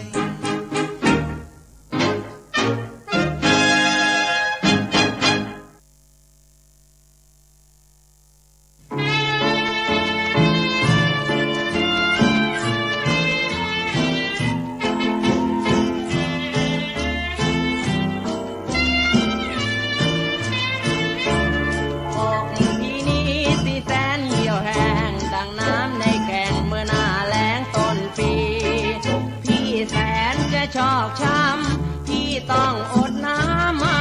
15 ปีพี่ไฟหาน้ำมาถึงนี่พี่ไฟหาน้ำมาถึงนี่คอยน้ำดื่มสักทีชีวิตแทบสลาย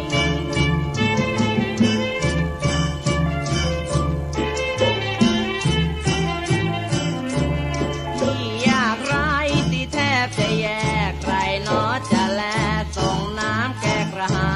ยเจอน้องพี่อยากขอน้ำกินไว้พ่อไม่แห้งตายตะอึกเดียวพี่ก็ชื่นใจตะอึกเดียวพี่ก็ชื่นใจ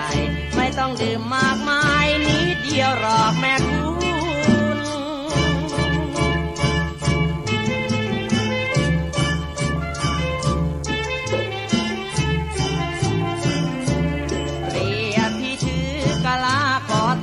สาเสสมสารผ่านพบนางใจบุญ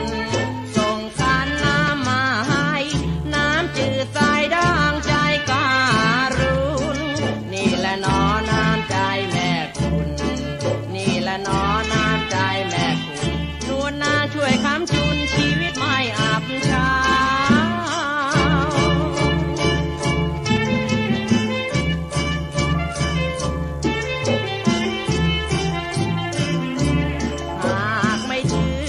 พี่บางอา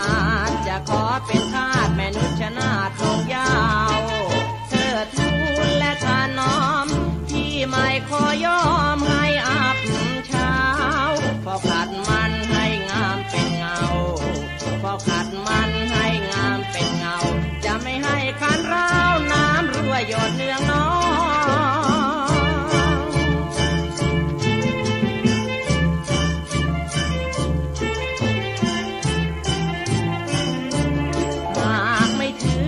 พี่บางอาจจะขอเป็นทาสแม่นุชนาถลงยาวเธอทูลและทานน้อมพี่ไม่ขอยอมให้อับเช้าพอขัดมันให้งามเป็นเงาพอขัดมันให้งามเป็นเงาจะไม่ให้คันร้าวน้ำรั่วหยดเนืองน้อง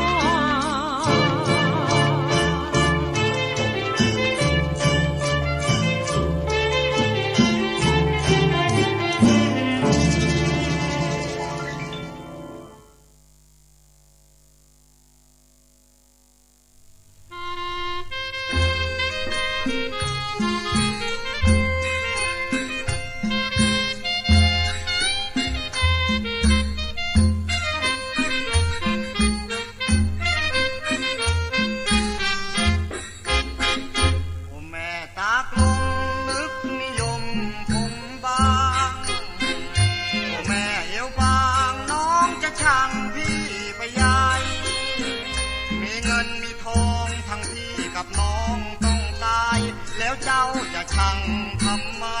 อย่าผิดใจเพราะพี่มันจนโอ้แม่ไม้เดียน้องลูกอาเตียมีตึกเจ้าคงจะนึกรังเกียจพี่หน้ามนที่เมามากมายอบายมุกคลุกตนเจ้านั้นจึงไม่สนให้พี่เพ้อบ่นคนเดียวเมาอะไรก็หายได้ดังว่าโอ้น้องจ๋าพี่เมารักมันหนักจริงเดียวได้กินแม่คงหรือเหล้าร้องเพียวๆมันก็ยังเมาหน่อยเดียวเมารักหน้าเขียวถ้าไม่เจอโอ้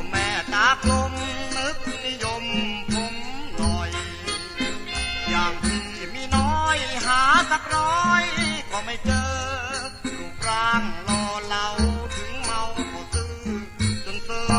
ตึกใหญ่ๆยังเธอเมาจะเอาให้อะไรมันก็ไม่ดี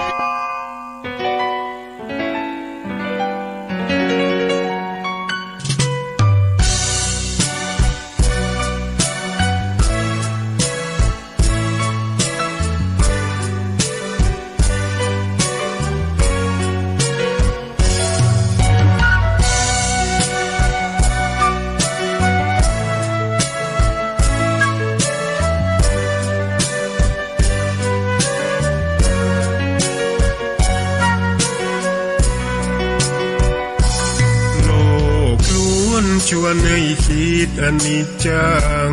ทุกสิ่งไม่ยั่งยืนจีรังย่อมผุพังตามกาลเวลาจะฝืนให้ยั่งยืนจนสิ้นโลกาอย่าได้หวังดังปรารถนาองค์พระพุทธาท่านตรัสสอนไว้เกิดแล้วคงไม่แคล้วต้องชราแก่อาคราวแก่สมปัญญาทั่วภารามีโถมไปเจ็บทุกข์ย่อมเวียนวนมีพ้นใครๆสัตว์โลกล้วนรู้แน่แก่ใจเกิดแก่เจ็บตายหลีกไปไม่พ้นใครหลงคิดหลงติดอัตตาว่าใจแจ้งกมลแม้นใครปลงได้คงสุขล้นชีวิตมีมองมนเกิดมาเป็นคนสมบูรณ์ดับหายเพียงร่างกายไว้ชีวาแต่กุศลผลกรรมทำมาย่อมแปลงค่ากลายเป็นทุนส่งผลให้ทุกคนเวียนวนไม่สูญสุขและทุกข์เป็นไปตามทุนที่พวกคุณได้ก่อทำมา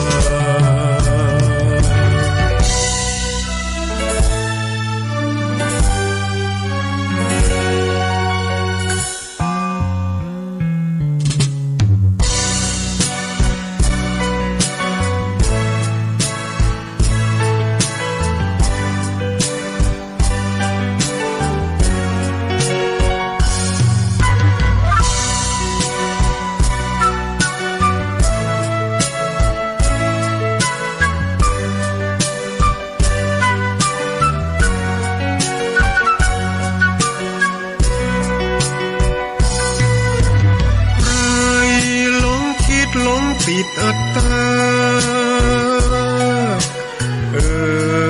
ว่าใจแจ้งกมลแม้นใครปลงได้คงสุขล้นชีวิตมีมองมนเกิดมาเป็นคนสมบูรณ์ดับหายเพียงร่างกายไว้ชีวาแต่กุศลผลกรรมทำมาย่อมแปลงค่ากลายเป็นทุนส่งผลให้ทุกคนเวียนวนไม่สูญสุขและทุกข์เป็นไปตามทุนที่พวกคุณได้ก่อทำมา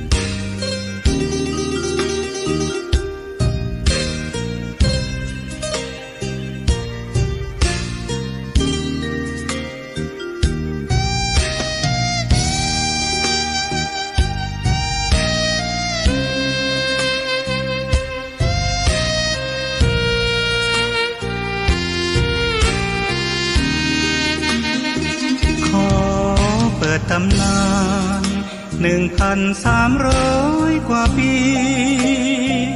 แม่จามเทวีสร้างพระเจดีย์ที่วัดดอยน้อยพร้อมเจดีย์โคงอีกองค์เคียงคู่อยู่ดอยสลับก้อนหินใหญ่น้อยร้อยเรียงน่า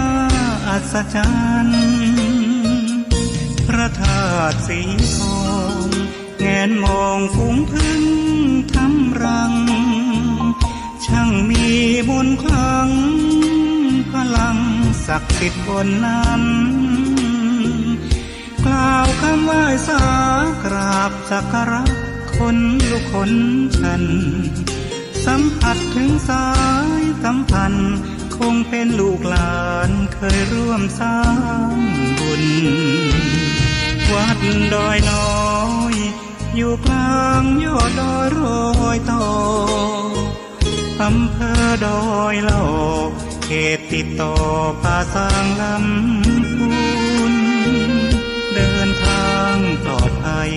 จากเชียงใหม่หรือสายลำพูนยินดีต้อนรับนักบุญมาร่วมสร้างทานบารมีตี3 ตี 4เปิดสถานีฟังตุลุงยองนักเทศเสียงทองชื่อเสียงดังก้องทั่วฟ้าธานีตัวจริงเสียงจริงวัดดอยน้อยแม่ตามเทวีต้อนรับญาติโยมที่มีจิตศรัทธามาร่วมสร้างบุญ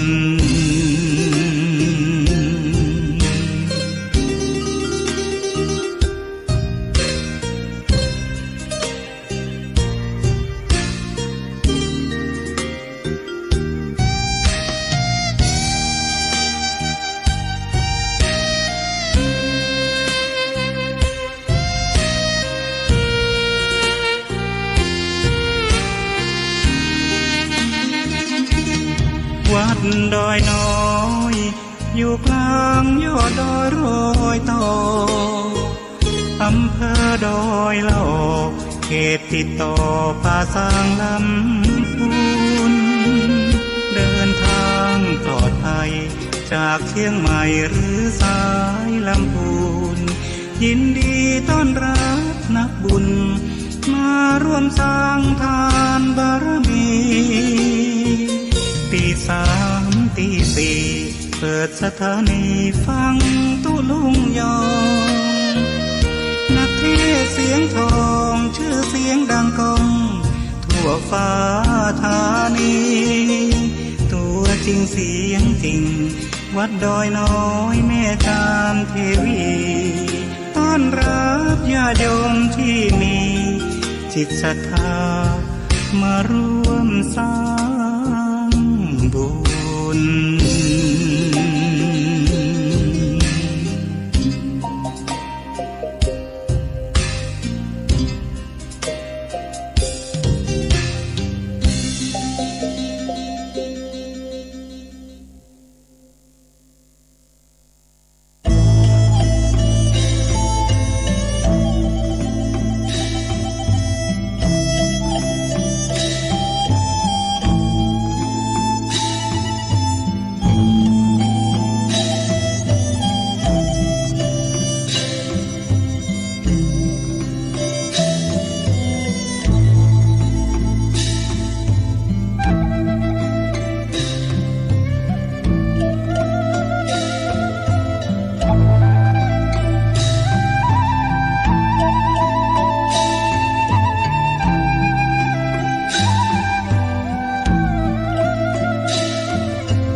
กำยองล้านนามีมาแต่ไทยลูกหลานอย่าได้ลืมลาถ้าเฮาบ่หักลืมลืมจาแล้วไผในจ้าจักมาสืบถอย ตื่นเจ้าขึ้นมา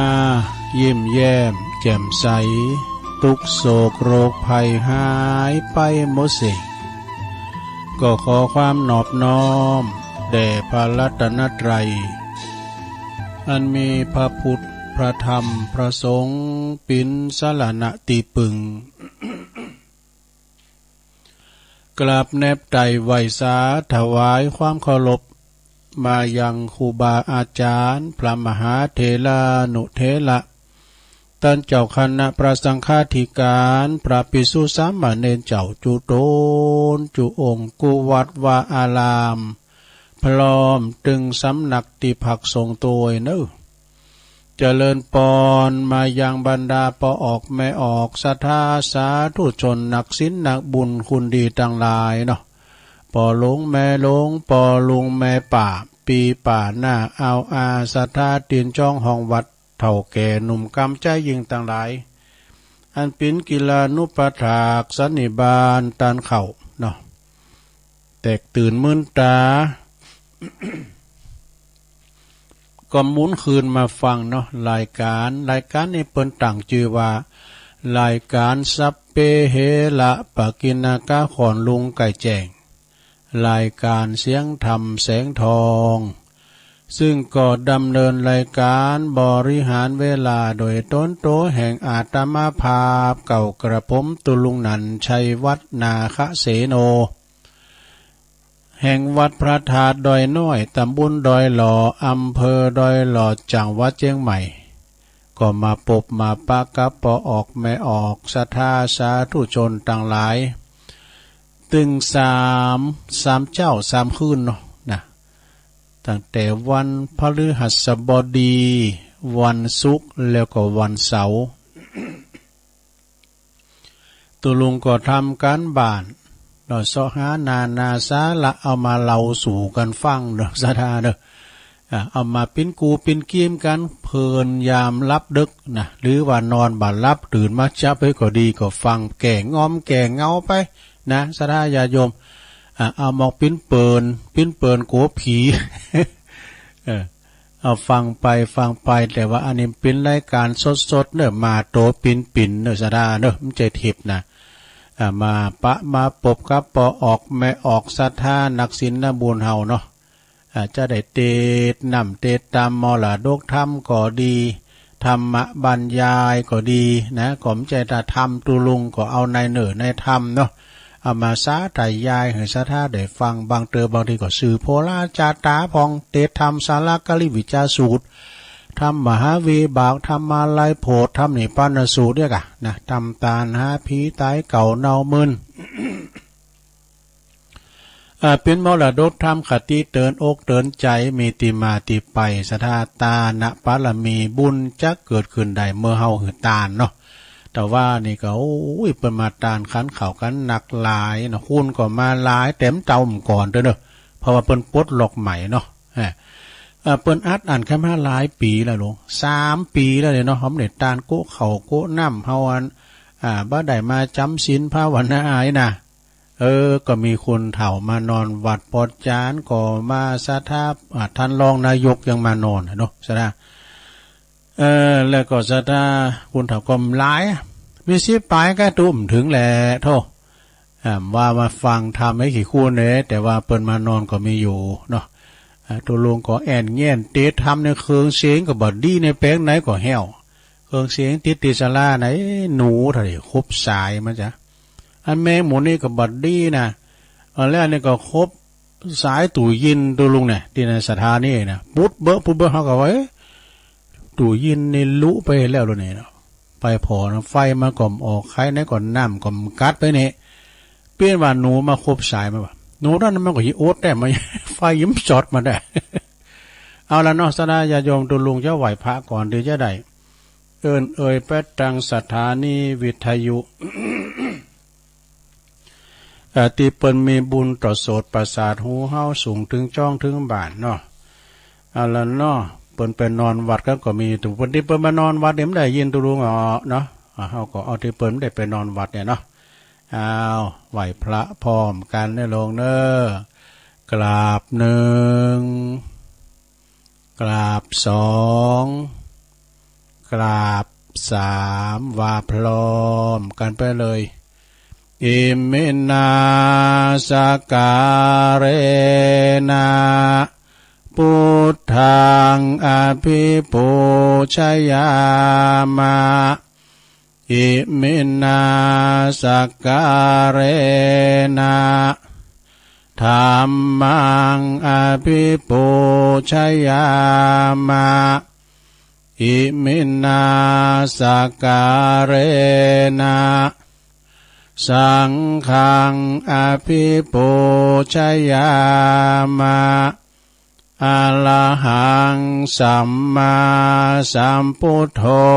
ภควาพุทธังภวันตังอภิวาเทมิสวากขาโตภควตาธัมโมธัมมังนัมมัสสามิสุปฏิปันโนภควโตสาวกสังโฆสังฆังนะมามินะโมตัสสะภะคะวะโตอะระหะโต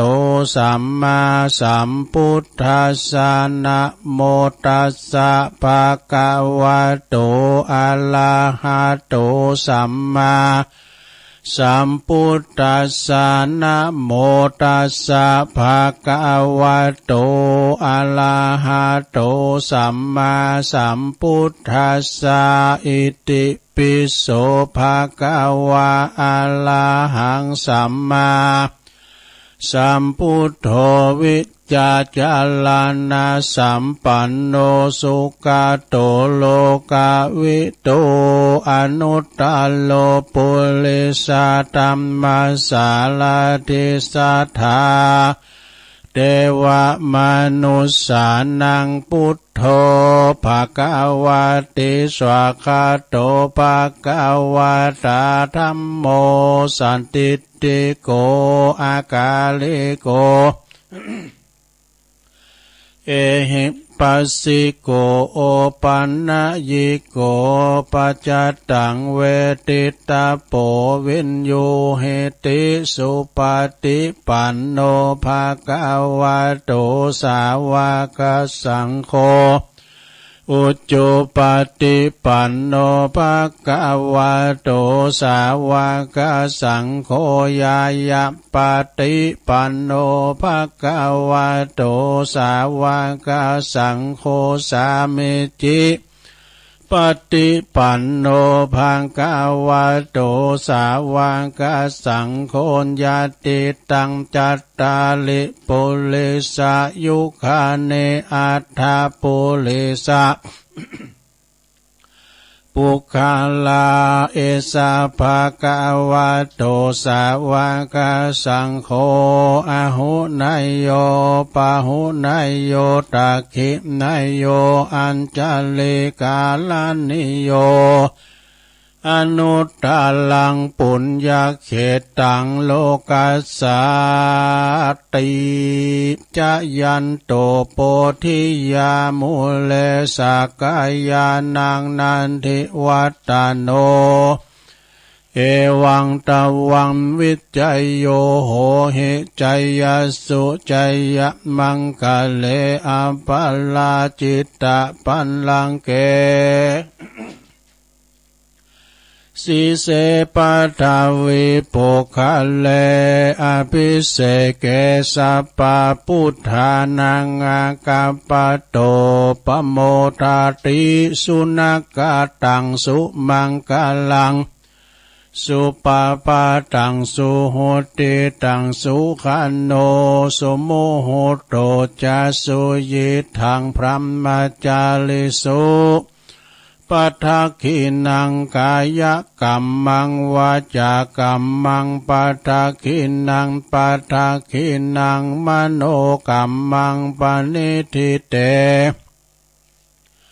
ปัทคินาปัทคินานิกัตวานะลาพันตเถปัทคิเนสัพพิติโยวิวัจจันตุสัพพะโลกโกวินาศตุมาเตภวะตวันตรายโยสุขีติกายุโกภวะอัมภิวาทนาสิลิสานิจังวุตาปจายโน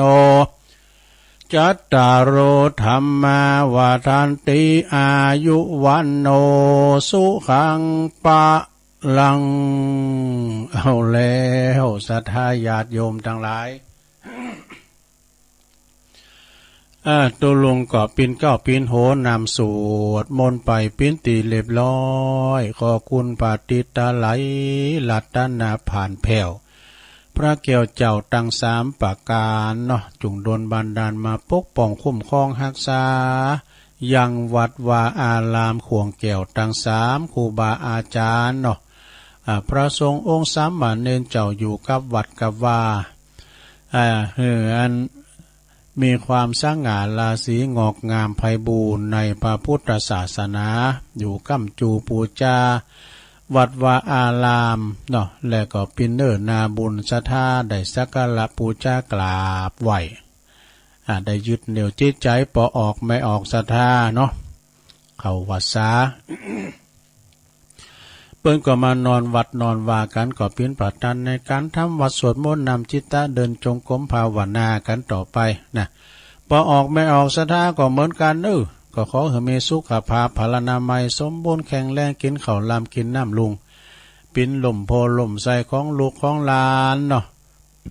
ปิยวาจาอุมนจาวันกับลูกกับหลานนะแล้วก็ตุลุงก็ขอส่งกำลังใจฝากไปหาอย่างอีปออีแม่ที่เดินเหินไปไหนมาไหนบ้าได้ติดต่างติดเตงก็ขอเป็นกำลังจิตกำลังใจเนอะตุลุงก็อธิษฐานจิตแผ่เมตตาแล้วก็อธิษฐานจิตแผ่เมตตาขอเอาวิทยุเป็นกูเป็นกิมฟังไปเนาะศรัทธา ได้ฟังน้ำฟังธรรมไปนะลูกหลานตานเต่าก็ดีไปเนื้อไปไต่ไปกับรถลาโยดยานพาหนะก็ขอเดินทางเกี่ยวขาดปลอดภัยเนอะทั้งขาไปและขากลับตอนนี้ไปตุลุงจะได้ประกาศเนาะรายชื่อสถานีวิทยุในเครือข่ายที่เปิดรับสัญญาณนำเอารายการธรรมะภาคภาษายองช่วงเวลาตี 3 ถึง 5 โมงก็มีหลายสถานีขอบคุณสถานีวิทยุเพื่อการศึกษาพระพุทธศาสนาและวัฒนธรรม ของวัดฝายหินตำบลสุเตปอำเภอเมืองเชียงใหม่ FM 104.50 เมกะเฮิรตซ์ในเมตตาบารมีธรรมอาจารย์ท่านพระครูสมุวิศวัตวรกิจโจองค์ขลงในเมืองได้ฟังกันแล้วตั้งแต่เพลงมาแล้วตั้งแต่ตุลุงทองมาเนาะ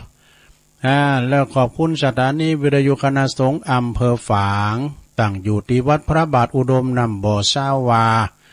สำนักวิปัสสนาFM 100.25 เมกะเฮิรตซ์โดยเมตตาบารมีธรรมพระเดชพระคุณหลวงพ่อท่านพระครูสุจิตานุรักษ์ด็อกเตอร์เจ้าคณะอำเภอฝางเนาะแล้วก็ขอบคุณตุปีเจริญโชติธรรมโม แล้วก็ตุปีพระอาจารย์อมรเทพอุปสันโตอุเถินตุปีโจตีปนได้ลิงสัญญาณพี่น้อง3อำเภอตังฝางแม่อายชัยประการฟังชัดเจนขอบคุณสถานีวิทยุแดนดินถิ่นล้านนาตั้งอยู่ที่บ้านฮงงัวตำบลนำบ่อหลงอำเภอสันป่าตอง FM 103.50 เมกะเฮิรตซ์โดยคุณรุจิสมบัติเงาคำขอบคุณสถานีวิทยุคลื่นธรรมะของชุมชนวัดห้วยตองซักตำบลโขงเป้าอำเภอจอมทอง FM 98.75 เมกะเฮิรตซ์โดยเมตตาธรรมอาจารย์พระครูวาปีวรมานิตท่านเจ้าอาวาสขอบคุณท่านชาววลิชัยวังโสลิงสัญญาณไปปีน้องโซนไต่แซ้แต่ก็ฟังมาตั้งแต่เพลงละทุก็ฟังกันไปขอบคุณสถานีวิทยุมนเสียงธรรมอำเภอแม่แจ่มจังหวัดเชียงใหม่นะฮะวัดบุพารามตำบลช่างเครื่อง FM 106.25 เมกะเฮิรตซ์โดยเมตตาบารมีธรรมหลวงพ่อพระคุณมงคลวิสิทธิ์หลวงพ่อเจ้าคณะอำเภอแม่แจ่ม ขอบคุณท่านปลัดอุทัยตึง2อุทัยตัวเนอร์ขอบคุณสถานีวิทยุเน็กเนลเรดิโอFM 96.75 เมกะเฮิรตซ์ตั้งอยู่ที่บ้านจงตำบลทุ่งขวาวห้างหุ้นส่วนจำกัดอนุสรณ์เรดิโออำเภอเมืองปานจังหวัดลำปางเนอขอบคุณสถานีวิทยุชุมชนคนเหนือเขื่อนตั้งอยู่ที่บ้านดงดำอำเภอฮอดจังหวัดเชียงใหม่ FM 90.75 เมกะเฮิรตซ์ขอบคุณสถานีวิทยุเพื่อการศึกษาและพัฒนาอาชีพ Radio Network FM 103.00 เมกะเฮิรตซ์อำเภอเมืองจังหวัดลำปางโดยคุณอนุพงษ์ตาจินะแล้วก็ขอบคุณสถานีวิทยุ Radio Network FM 99.50 เมกะเฮิรตซ์วิทยาลัยเทคโนโลยีเพื่อการจัดการกฟผ.แม่เมาะลำปางนะ แล้วก็ขอบคุณสถานีวิทยาลัยสงฆ์นครลำปางนะฮะวัดบุญญาวาสวิหาร FM 106.50 เมกะเฮิรตซ์โดยเมตตาบารมีธรรมพระเดชพระคุณหลวงปู่พระธรรมพระราชธรรมลังการเนาะหลวงปู่เฮา แล้วก็น่านฟ้าเรดิโอเทรนเนอร์คุณลุงนิรันดร์ปันดอนตอง FM 100.25 เมกะเฮิรตซ์ต่างอยู่ปุ่นบ้านป่าเดชปุ่นนะ วันนี้เสียงไม่ค่อยดีให้เลยมันอย่ามาติดคอนะ เสียงมันบ่ลงบ่ป้อยให้ เอ่ยไปแล้วสถานีแต่ละสถานีที่เปิ้นมีบุญต่อโสตประสาทหูเฮาได้ฟังถึงจ้องถึงบ้านวันนี้เฮาก็มีบุญกันแถมวันหนึ่งเด้อลงเด้อมีบุญอย่างใดอย่างแม่ครูทองคำที่วงคำประมาวันนี้ก็มีบุญแถมวันหนึ่งที่มีลมหายใจได้ฟังเสียงไก่ขันอยู่ไอ้ดอกจะได้หันตะวันแถมอยู่ไอ้น่ะจะได้มาประพฤติวัดปฏิบัตินะในชีวิตการงานเนาะจะได้ทำโตปิ้นประโยชน์กับครอบครัวกับสังคมส่วนรวมโดยทั่วไปนะบ่คัดบ่แย่งไผนะบ่มีกำฮ้อนกำให้หยังกับไผกับพี่น้องชาวบ้านก็กลุ่มลุ่มหลาโดยความสามัคสมานสามัคคีปิ้นน้ำหนึ่งใจเดียวกันเพิ่นว่านะถ้าปิ้นเจอก็ปิ้นเจอเกี่ยวด้วยกันจะไปคัดแย่งกันศรัทธาญาติโยมทั้งหลาย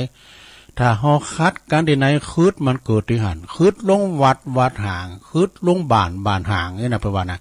เจริญพรขอบคุณคุณแม่อัมพาพันธ์เจ๊ไพรชัยเมืองยองบั่นเลินทรายทอง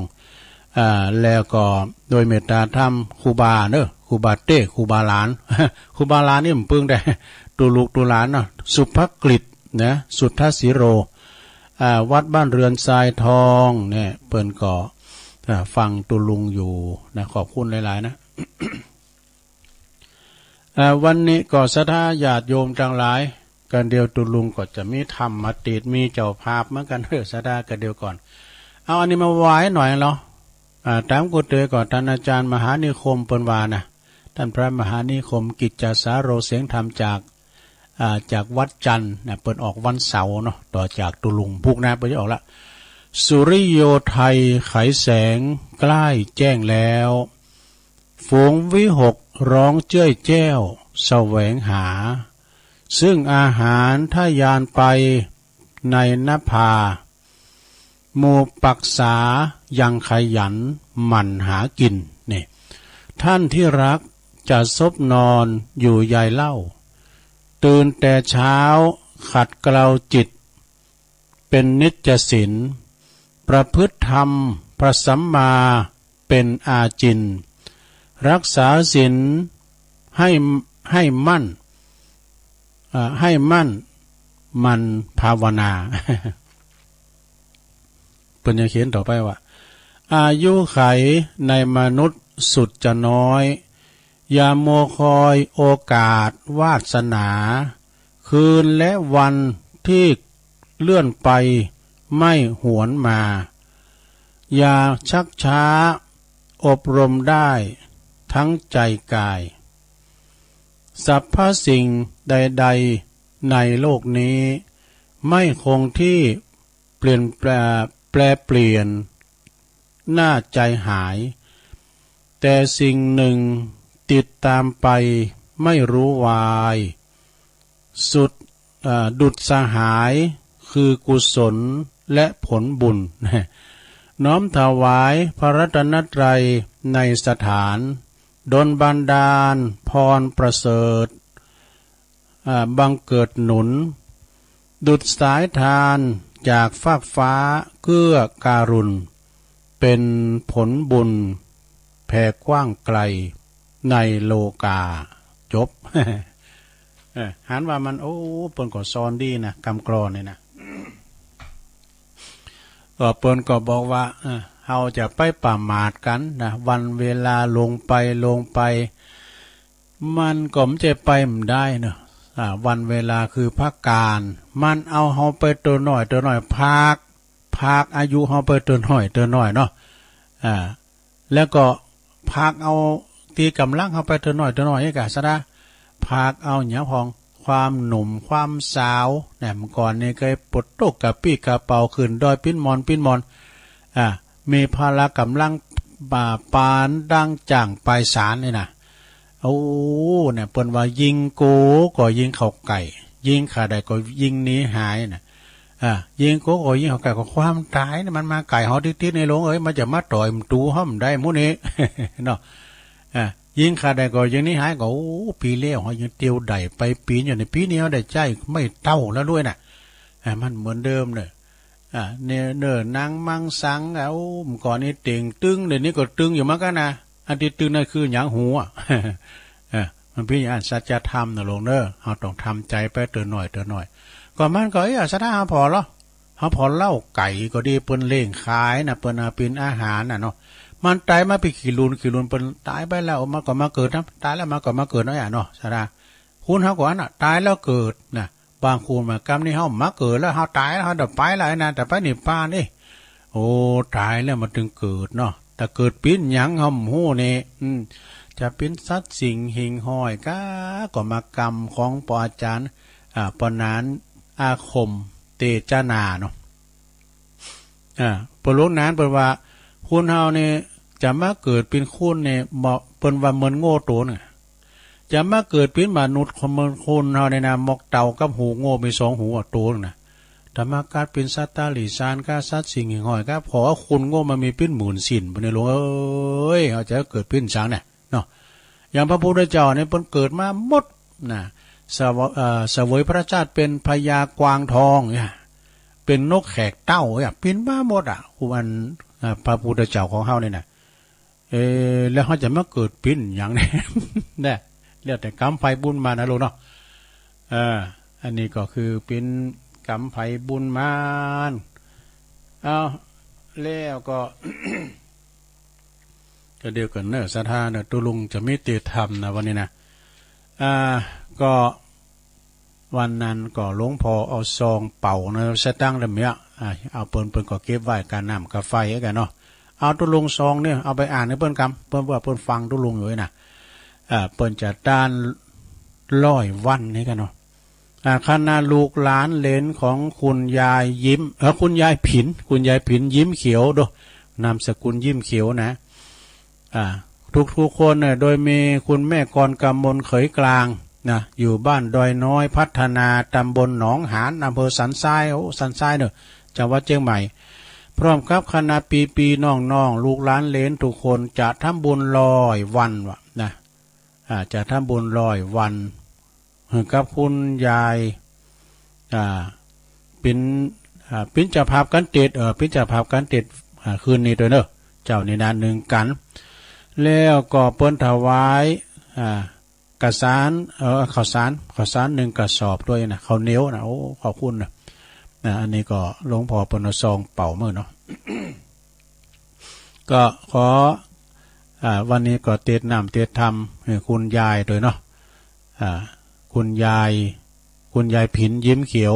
เปิ้นว่าอายุได้เป็น100 ปีว่านั่นน่ะนั่นแหละเปิ้นเสียงบุญกำลังจะต้าน100 วันนี่เนาะ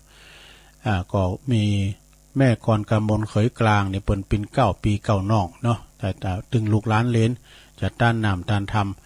แล้วท่านมันเจ้าภาพเนาะอันนี้วันเกิดเปิ้นนะก็มีโยมปี้ยุพินพี่น้อยหอมมาลานะเปิ้นก็อยู่แม่หยวกปุ่นเด้อแม่หยวกปุ่นไก่กับสารกลางเชียงใหม่ปุ่นนะ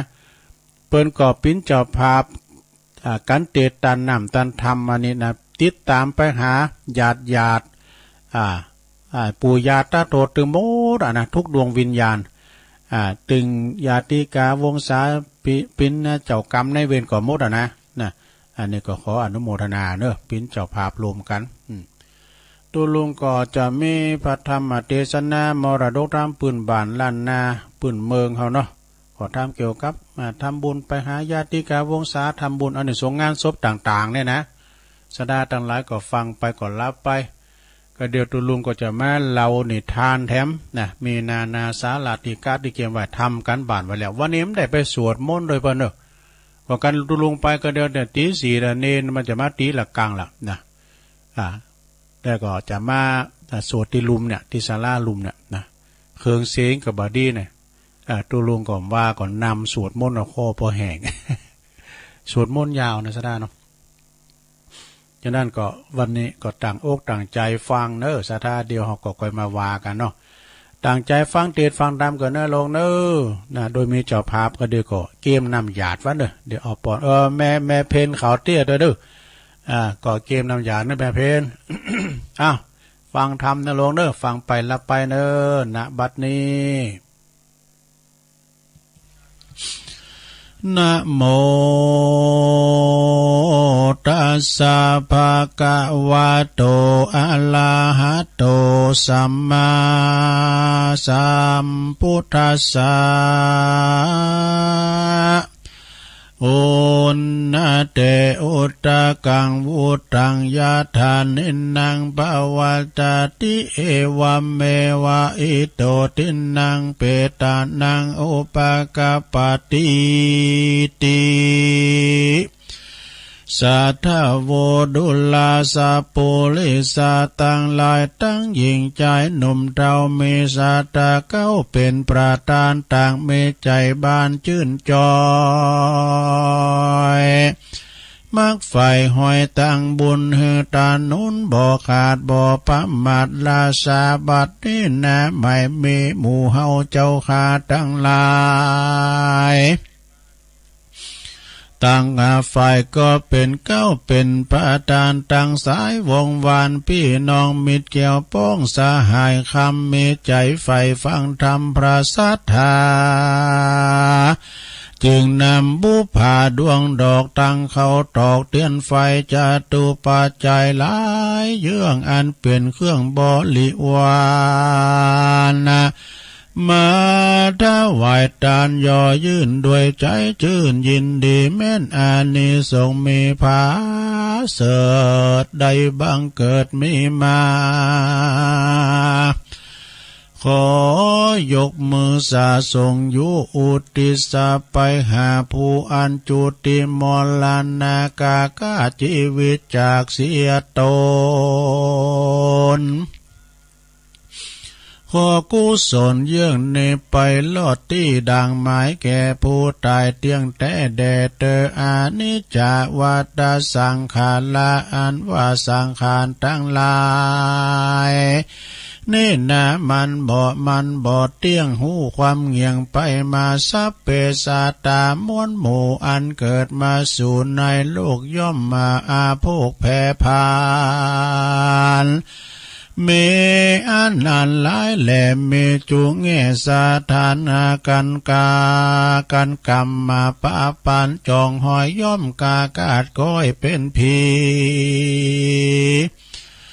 บ่มีภายนี่พ้นจากต่างกาพลากวำวายแม่นจักเมสัมปติหลายมากกวางเป็นเจ้าจ้างกษัตรา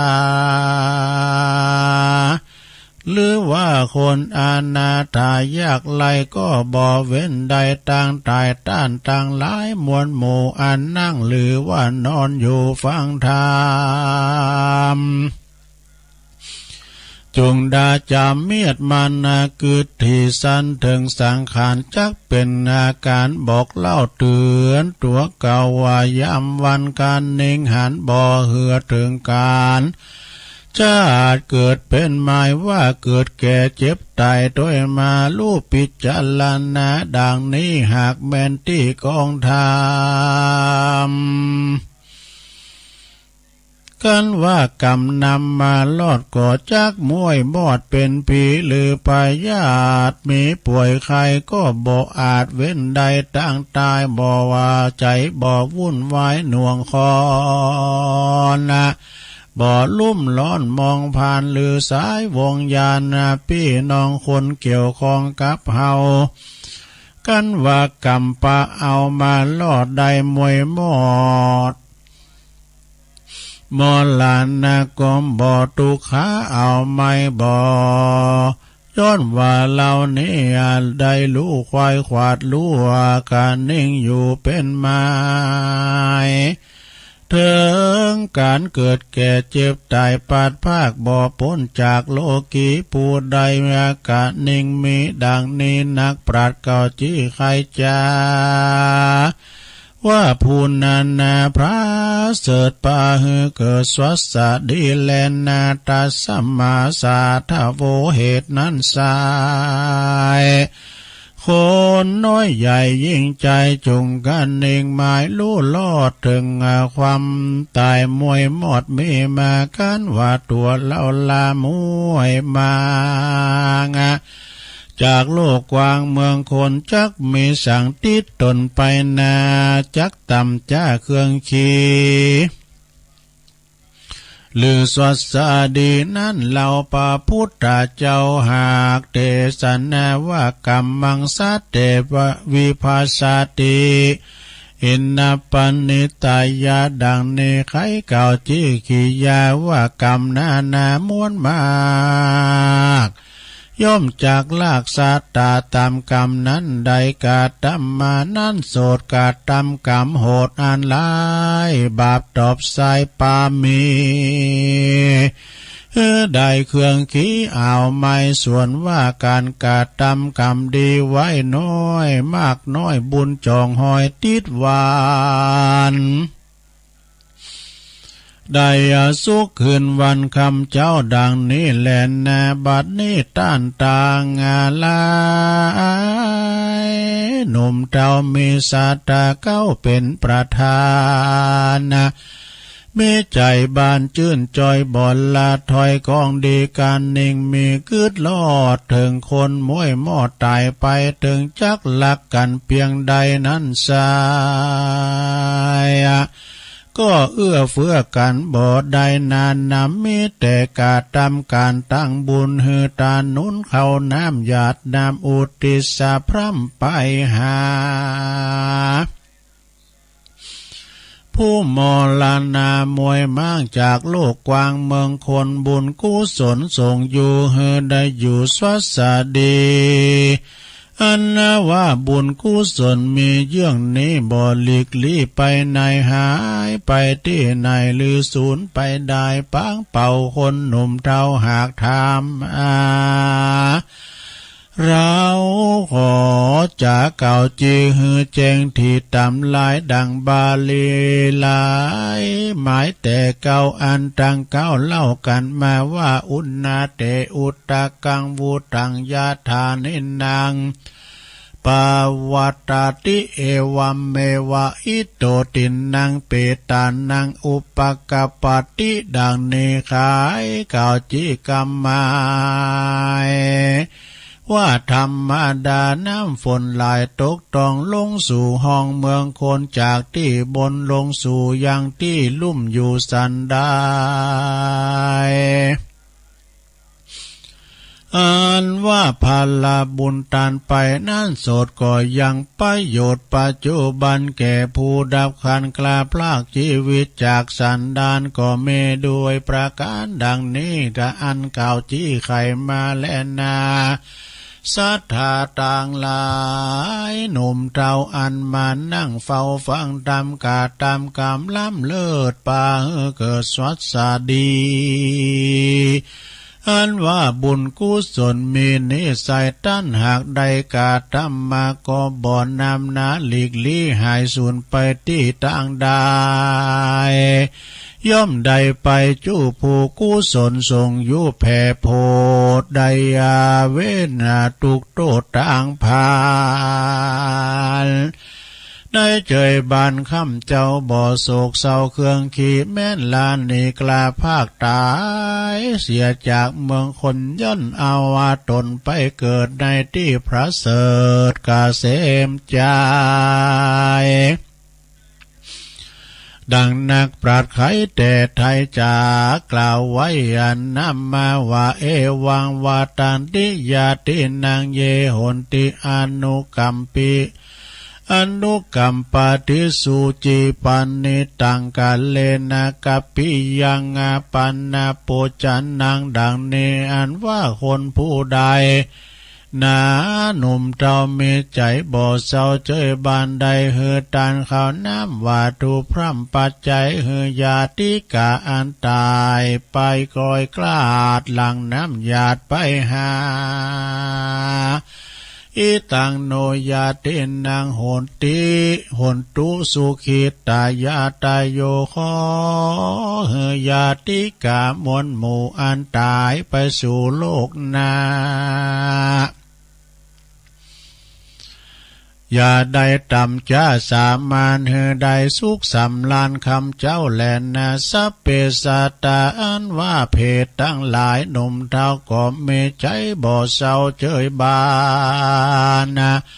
การว่าได้รับส่วนบุญทานแล้วโสดก็มีใจประโมทยินดีสาธุการเมษาสาวปั่นปอนเก่าไข่จ้า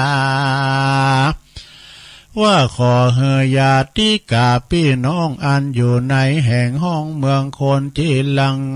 ว่าจีลังจินนาจีวันตุโนยาติเยสังเหตุลภามาเสอัมหากันนาจากาตาปูจาตายากานาจาอานิพาลาดังนี้ว่าขอเฮือยาติกาพี่น้องผู้ใดมีใจใสแผ่กว้างงามมาก่อสร้างต่างบุญแผ่กุศลนุนคืนครอบสวาบ่อนลาตอดตัวลาวบุญบ่เบานี้เราก็ขอปอกเต้าว่าคืนครอบสายหยองดอบเฮือยาติกาหนุ่มเท้าเฮือมีอายุ120 ขวบเขาวาสาฝูงโรคาพยาธิอย่าได้มาปาดอินทรีสัมปติมีบ่อไล่ดูตั้งใจตามใจแด่แต่ว่าอันก็มีหันแหลนนาจุมศรัทธาต่างหลายม้วนหมู่อันใดวาพรหมะได้พรำลู่หันหนยังบุญกุศลบุญกวางอันใดสร้างมีมาเมื่อจุมมาวงศาพี่น้องมิตรเกี่ยวป้องเจ้าจุมถูกกรรมมาสุ่มตายจากมาเลิกซากทรงสาการกาดตำบุญเฮือตานหยาดน้ำอุติสาพร่ำปั่นหมายไปหาผู้ตายพลากนาอันว่าบุญแก่กาดวงสายแม่นจากตกน้ำก็บ่ไหลแต่ใส่ตกอย่างไฟก็บ่ไม่หายสูญเตียงจักใดมาหนุนคืนครอบสยองตอบเล่าลามีอาเนสงมีมานำนาแต่สดยังประโยชน์ปัจจุบันกันดับขันมวยมั่งจากโลกกว้างเมืองคนย่อมเอาตนไปเกิดที่พระเสริฐกาเซมสีเป็นกองดีหลายหลักอันในสงจากงานบุญอาณาจักรหนุนส่งหอยจ่องหอยได้จืนจ้อยเจยบานมาบ่อเฮืออาผานตามจ้ามีคุณกว่าเงินคำเป็นสาเป่าคำนำไปลอดเวียงแก้วยอดเนลาปานอันสำลานคำเจ้าบ่รู้แก่เท่าจะลาและนานิทิตังขียาสังวันนานาวิเศษจาห้องเหตุอานิสงส์จากการบุญศพก็บางโกมสมเรสาเด็จแล้วเต่านี้ก่อนแลสาธุสาธุสาธุ เอาแล้วศรัทธาญาติโยมต่างหลายรับกันไปหมดแล้วก็ฟังเทศน์ฟังธรรมไปอานิสงส์จากงานบุญทำบุญศพศรัทธาญาติโยมทั้งหลายมีอานิสงส์อันหนักหนาป้าป่านเน้อศรัทธาเด้อก็เลยว่าเฮาไปช่วยการช่วยงานศพงานข้าวดำจะมาใจปีใจน้องก็ตามเด้อเนาะนะก็ยังจะได้บุญได้กุศลที่เฮาได้ไปจูงศพไปป่าจ้าป่ากำก็ดีนะหรือว่าได้มาโบสถ์หน้าไฟนำเอาลูกหลานมาโบสถ์หน้าไฟจูงศพเข้าป่าแฮวไอ้น่ะหรือว่าเฮาตีก้องแห่ก้องละแห่กันไปไปก่อนหน้าและตามหลังนี่ก็ในธรรมบริวารแล้วเนาะก็ได้บุญได้กุศลเนอศรัทธาญาติโยมทั้งหลายต่อไปก็จะปันป้อนกันนี่เนาะแล้วจะมาเล่านิทานนาสาระเนาะก็มีศรัทธาหลายอยู่เจ้าภาพอยู่เนาะก็เอาปอนพร้อมกันศรัทธาได้บุญได้กุศลด้วยกันเนาะเอาได้ฟังธรรมนี่ก็ถือว่าเป็นมั่งกันละเป็นมงคลละนะเอาปันปอนวัวหารนี่หน่อยเนาะเอวังโหตุดีและอาจารย์ในวันนี้ก็หากว่าเป็นวันดีสลีสุภมังกาลากาตาอันพระเสริฐลำเลิศยิ่งกว่าวันและยามดังหลายบัดนี้หมายเมเจ้าสัตตาหมายเมคุณปียุพินปีน้อยหอมมาลาพร้อมกับลูกหลานเป็นเจ้าภาพกันเทศน์กันทำอุทิศบุญกุศลแด่ญาติทุกดวงวิญญาณจากบ้านแม่หยวกในเมืองเชียงใหม่ก็ดีแล้วแถมศรัทธาหนึ่งลาวหมายเมคณะลูกหลานเลนของคุณแม่ยายผินยิ้มเขียวโดยมีคุณแม่กำมลเขยกลางเนาะบ้านดอยน้อยพัฒนาตำบลหนองหานอำเภอสันทรายจังหวัดเชียงใหม่พร้อมกับคณะปีน้องลูกหลานเลน ก็ได้ปากันฉลองโคงควายตกแต่งแปลงพร้อมน้อมนำมายังมาตุบูผาลาจาดวงดอกข้าวตอกดอกไม้พร้อมกับข้าวสาร มาเป็นต้านหนึ่งวันคล้ายวันครบ100 วันของคุณยายผินยิ้มเขียวที่ได้ลงรับดับขันไปสู่ปาลาลูกไปนาร้อนหาว่าได้วางจิตใจทำศรัทธาหนึ่งหมายไม่ป่อสมซักแม่เพนขาวเตี้ยจากบ้านตาจ้างเวียงน้องหล่องก่อทำบุญตันนำตันทำไปหาจิตตาดวงวิญญาณของปออุ้ยน้อยปันแม่อุ้ยเงินจีนาอิแล้วก็มีนายอาเนกชัยกาวินตันไปหาคุณพ่อสอนชัยใจกาวินที่ลงรับขันไปสู่ปาลาลูกปนาร้อนหาว่าเขาเจ้าตังหลายได้วางจิตใจอารมณ์อะไรไปบ่จางได้ไปตกต้องหวังอยู่ในและหวังประตูจาตุละอาบายกับกายไปเกิดเป็นผีไรเพศทุกขเวทนาขออัญเชิญจิตตาดวงวิญญาณเขาเจ้าตังหลายเหล่านั้นจุนได้มาหาโอกาสปิยพันธ์ของกินของต้านในกาละวันนี้ยามนี้เขาเจ้าตังหลายได้กินได้บริโภคปิ้นเขาตีมน้ำตีปุ่นเสียจากตียากพรากเสียจากตีพานบุญสมปานอันนี้มีนักนาป้าปั่นขอปิ้นพ้นสัตว์ต้อนย้อนมาสังบิดาปกปักหักษาอย่างเจ้าโมลศรัทธาลูกหลานครอบครัวอยู่เย็นเป็นสุขอายุมันควันยืนมีจกมีใจเฮือมีอนาคตลุ่งโลดแจ่มใสอยู่ก็เฮือมีใจไปตังใดก็ขอเฮือมีจกมีลาภผ่าแป้ข้าศึกศัตรูหมู่ม่านทั้งหลายแล้วก็ขอเฮือเจริญไปโดยอายุวันนะสุขาภาละนั่นจุงจักเมเตียงแต่ดีลียะทาวาลีวหาปูลาปาลีปูเรนติสากะลังเอวะเมวะอิโตตินัง เปตานังอุปกปติอิสิตังปฏิตังตุมหังคิปะเมวะสเมจตุสเพปุเรนตุสังกปะจันโทปนารโสยะธามณิโจติรโสยะธาโสยาติธรรมโมจะอายังนิทัสสิโตเปตานะปูจาจักกตาอุลาลาพลัญจะภิกขุนามานุปตินังตุมเหหิปุญญังปสุตังอนาปการติสัพพิติโยวิวัจจันตุสัพพะโลกวินาศตุมาเตภวัตวันตรโยสุขีติขายุโกภวะอภิวาตานาสีลิสานิจังวุตตาปัจจายโนจัตตารโอธรรมาวัตันติอายุวันโนสุขังปะลังสาธุสาธุสาธุตามกรรมเนาะเจ้าภาพว่าขอปันป้อนวัวหานะตัวเด้อนะพี่ยังเดี๋ยวชัยวัดจัดให้ ก็ป้อนกันถึงโลงถึงหลายนะโลงเนอะอยู่ดีมีสุขเนอะเหมือนกันจูปู่จูคนตึงคุณอยู่คุณไปคุณอยู่ก็มีใจคุณไปก็มีความสุขกายสบายใจเขียวขาดปลอดภัยตลอดทั้งวันเนอะอยู่ดีมีสุขกันเนาะก็วันนี้ก็ได้เตดนำเตดทำมาเตดนำเตดทำไปพวกนี้จะเป็นกิจกรรมในสถานเนาะเป็นวันเสาร์เนี่ยจะมีกิจกรรมโยงขันเกี่ยวเจ้าหาโกถากาโยงขัน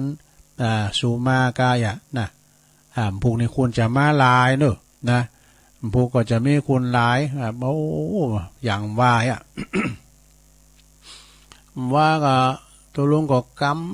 ำมาโลเนาะกล่าวไปพระอย่าไปด้านขันเข่าโฮงก็ขึ้นเนอะลำเลงไปเนอะลำเลงขึ้นไปบุญโฮงโลงปุ่นไอ้น่ะคุณเท่า3-4 ลายเราโลงมันไหวเขาอยู่ป้อนดีได้เขาปั่นป้อนปั่นป้อนมาแก้ซองว่าได้200-300ตัวลุงก็เอาไปหอมตาเนี่ยมานะพอดีเปิ้นจะปรับปรุงทางดอยก่อมอบต.พายจะเป็นเจ้าภาพเนอะกล้าลดนะกันเที่ยว200ทรายเปิ้นเอาปั่นเนี่ยนะเลยหอมเปิ้นนั่นแหละแล้วไปหอมกันสวดปาฏิโมกข์โอ้ว่าสาธุเจ้าครูบาอาจารย์ถึง2 เขตสดาญาโยม40 ปลายนางปอรุ่นนั้นโบสถเนาะนางตังหน้ามุกโบสถก็มีโอ้ครูบาอาจารย์ก็หลายยังม้ำเสียงก็มีอาพาธก็มีอยู่นะ40 ปลาย47ได้เกือบ50ตามกูปีน50 ปลายกันนะ2 เขตเนี่ยเขต1เขต2เนี่ยนะโอ้ครูบามหาเถระก็พระครูก็นักเด้อพระครูก็หลายตุนหลวงพ่อก็ประชุมกันนะเกี่ยวกับการกินการต้านการเข้ากรรมการปลายเดินปลายปีก็คือมามึนๆได้มาโซกันนะก็มีเรื่องตอนนี้เปิ้นนี่หลวงพ่อเอานโยบายแบบนี้ไผมีความคิดเห็นอย่างไรก็เปิ้นก็โดยหลวงพ่อหมดเลยเป็นแนวเดียวกันเนี่ยเปิ้นมีความสามัคคีกันเนาะคณะสงฆ์นะตำบลดอยหล่อเขต1เขต2เนี่ยนะอยู่ไหนก็ตามเดินนสถาหน่วยงานใดก็ตามถ้ามีความสามัคสมานสามัคคีกุมลุ่มลาปินเกี่ยวเดียวกันมันดึงโมนบ่คัดบ่แย่งกันเนาะขอให้มีเคารพมีความเคารพซึ่งกันและกันเนาะเปิ้นก็มีการสูมากาละวะการเนี่ยก็ทำสามิจิกรรมเนาะในปากล่ำกรรมเลอกายกรรมวจีกรรมมโนกรรมเปิ้นก็จะมีกันไปนะต่อไปยาสะปะมนงันสันเล่าเฮาบ่สบายเนี่ยกินยาหลงกินยาพาราเซตามอลนี่ยาพาราเนี่ยนะเปิ้นกินแก่โควิดก็ได้นะคันไผปิ้นอย่างไอ้น่ะได้กักตัวไปกินยาพาราเนี่ยมันไปปราบโควิดว่ะนะจะไปกินนางนรกนะกินกำ2 เม็ดก็ละนะกินกำ2 เม็ดแล้วก็แข้งขามันเจ็บแข้งเจ็บขาเนี่ยเอาหยังใจยาหมองตาว่ะใจยาหมองยาโนตาเนี่ยมันเป็นยาโดยาหมองในใจได้หลายอย่างนะเวลาเปิดมีละครแห่งโลกมายาจะเป็นซ้อการละครก็ตามเด้อนะแล้วยังจะได้มันน้ำตามันปังพึกๆเนาะไปเป็นยาอย่างตุ้ลุงก็ว่าผมก็กวาดเอาอันนี้ไปตัวอย่างยาหมองกาถ้วยทองเอามาอยู่กดตาห่างตามันน้ำตาปังลุกเป็นวลายเป็นมีเนาะโอ้คนนี้แสดงได้เก่งเลยบุตรหยาดน้ำตาได้ให้เต้นี่เนี่ยไอ้เนาะให้เต้รู้เนี่ยนะพินว่ามันหล่อมแหลมเอาแล้วป่ายกาหางตายาหมองลองมาเล่าหลวงปู่น้ำตาพวกพื้นละมันแสบเนี่ยมันเข้าตาน้ำตาปุถุแสดงสมบทบาทแต่ได้รางวัลตุ๊กตาทองเลยนะก็ตุ๊กตาถวยทองนะแล้วถ้าเขาเจ็บต้องในปุถุไปกินยาพาราไปหายขอยากระเพาะยากระเพาะเนาะ แล้วก็ว่าเปิ้นว่าจับตาเจ็บตาแต่มันก็ใจยาหยอดตาใจยาหยอดตาเนี่ยแล้วก็ว่าเวลาเฮาใจหายหอบหืดด้วยเนาะบ่หอดต้องปตกะวาบไว้น่ะใจหอบพิษหืดพิษหอบก็เปิ้นว่าหอมยาดมยาลมยาดมยาหมองนี่นะการพายปิ้นหืดด้วยนะซะนะคือเวลามันดึงหูฝุ่นจากโต๊ะกายน่ะมันจะปิ้นหืดปิ้นหอบเปิ้นก็จะมียาพ่นเปิ้นจะพ่นยานะพ่นยาใจยาพ่น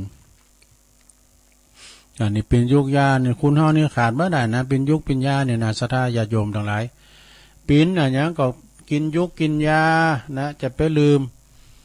ตัวลุงก็เลือจะหลายยาดุมลำเนี่ยกินมาดูหมอมหลังดูดก้าวันที่สาวเนี่ยหมอนัด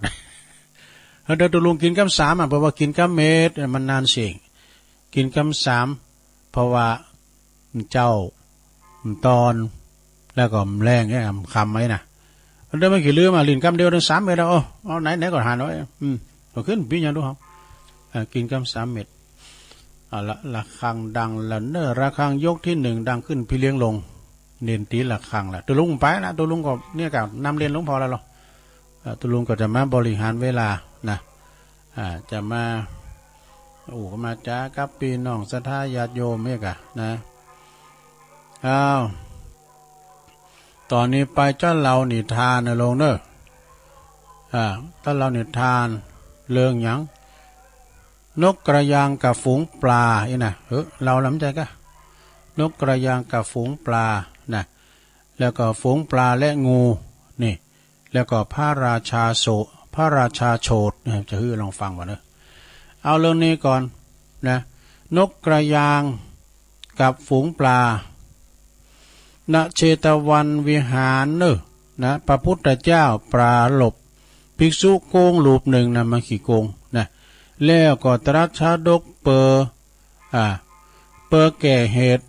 ว่าภิกษุรูปเนี่ยนะเคยโกงผู้อื่นมาแล้วในกาลก่อนมีใจความหวาเนอะ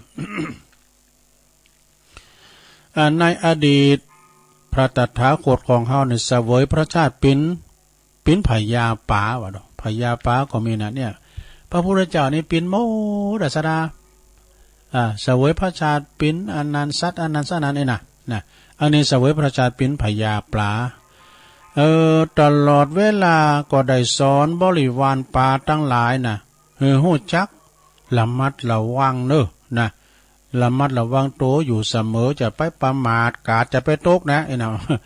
ครั้งหนึ่งก็ได้มีนกกระยางฮิวโซเนี่ยนกยางนะพญาป่าเนี่ยมันอยู่ในน้ำเนาะแต่นกกระยางนี่เป็นนกดีว่ามันฮิวโซมาตัวหนึ่งนะบินมากะวาบลงมาที่ซ่าน้ำมันก็มายืนอยู่หิมสะพญาป่านะที่อาศัยอยู่เนี่ยมันก็นึกในจิตนะใช่ว่าป่ามีจัดหลายโนมันจะเป็นอาหารของกูมระนะกูจะเอากินหมดไอ้นะนกกระยางมันก็เกิดในใจอยู่อันนะ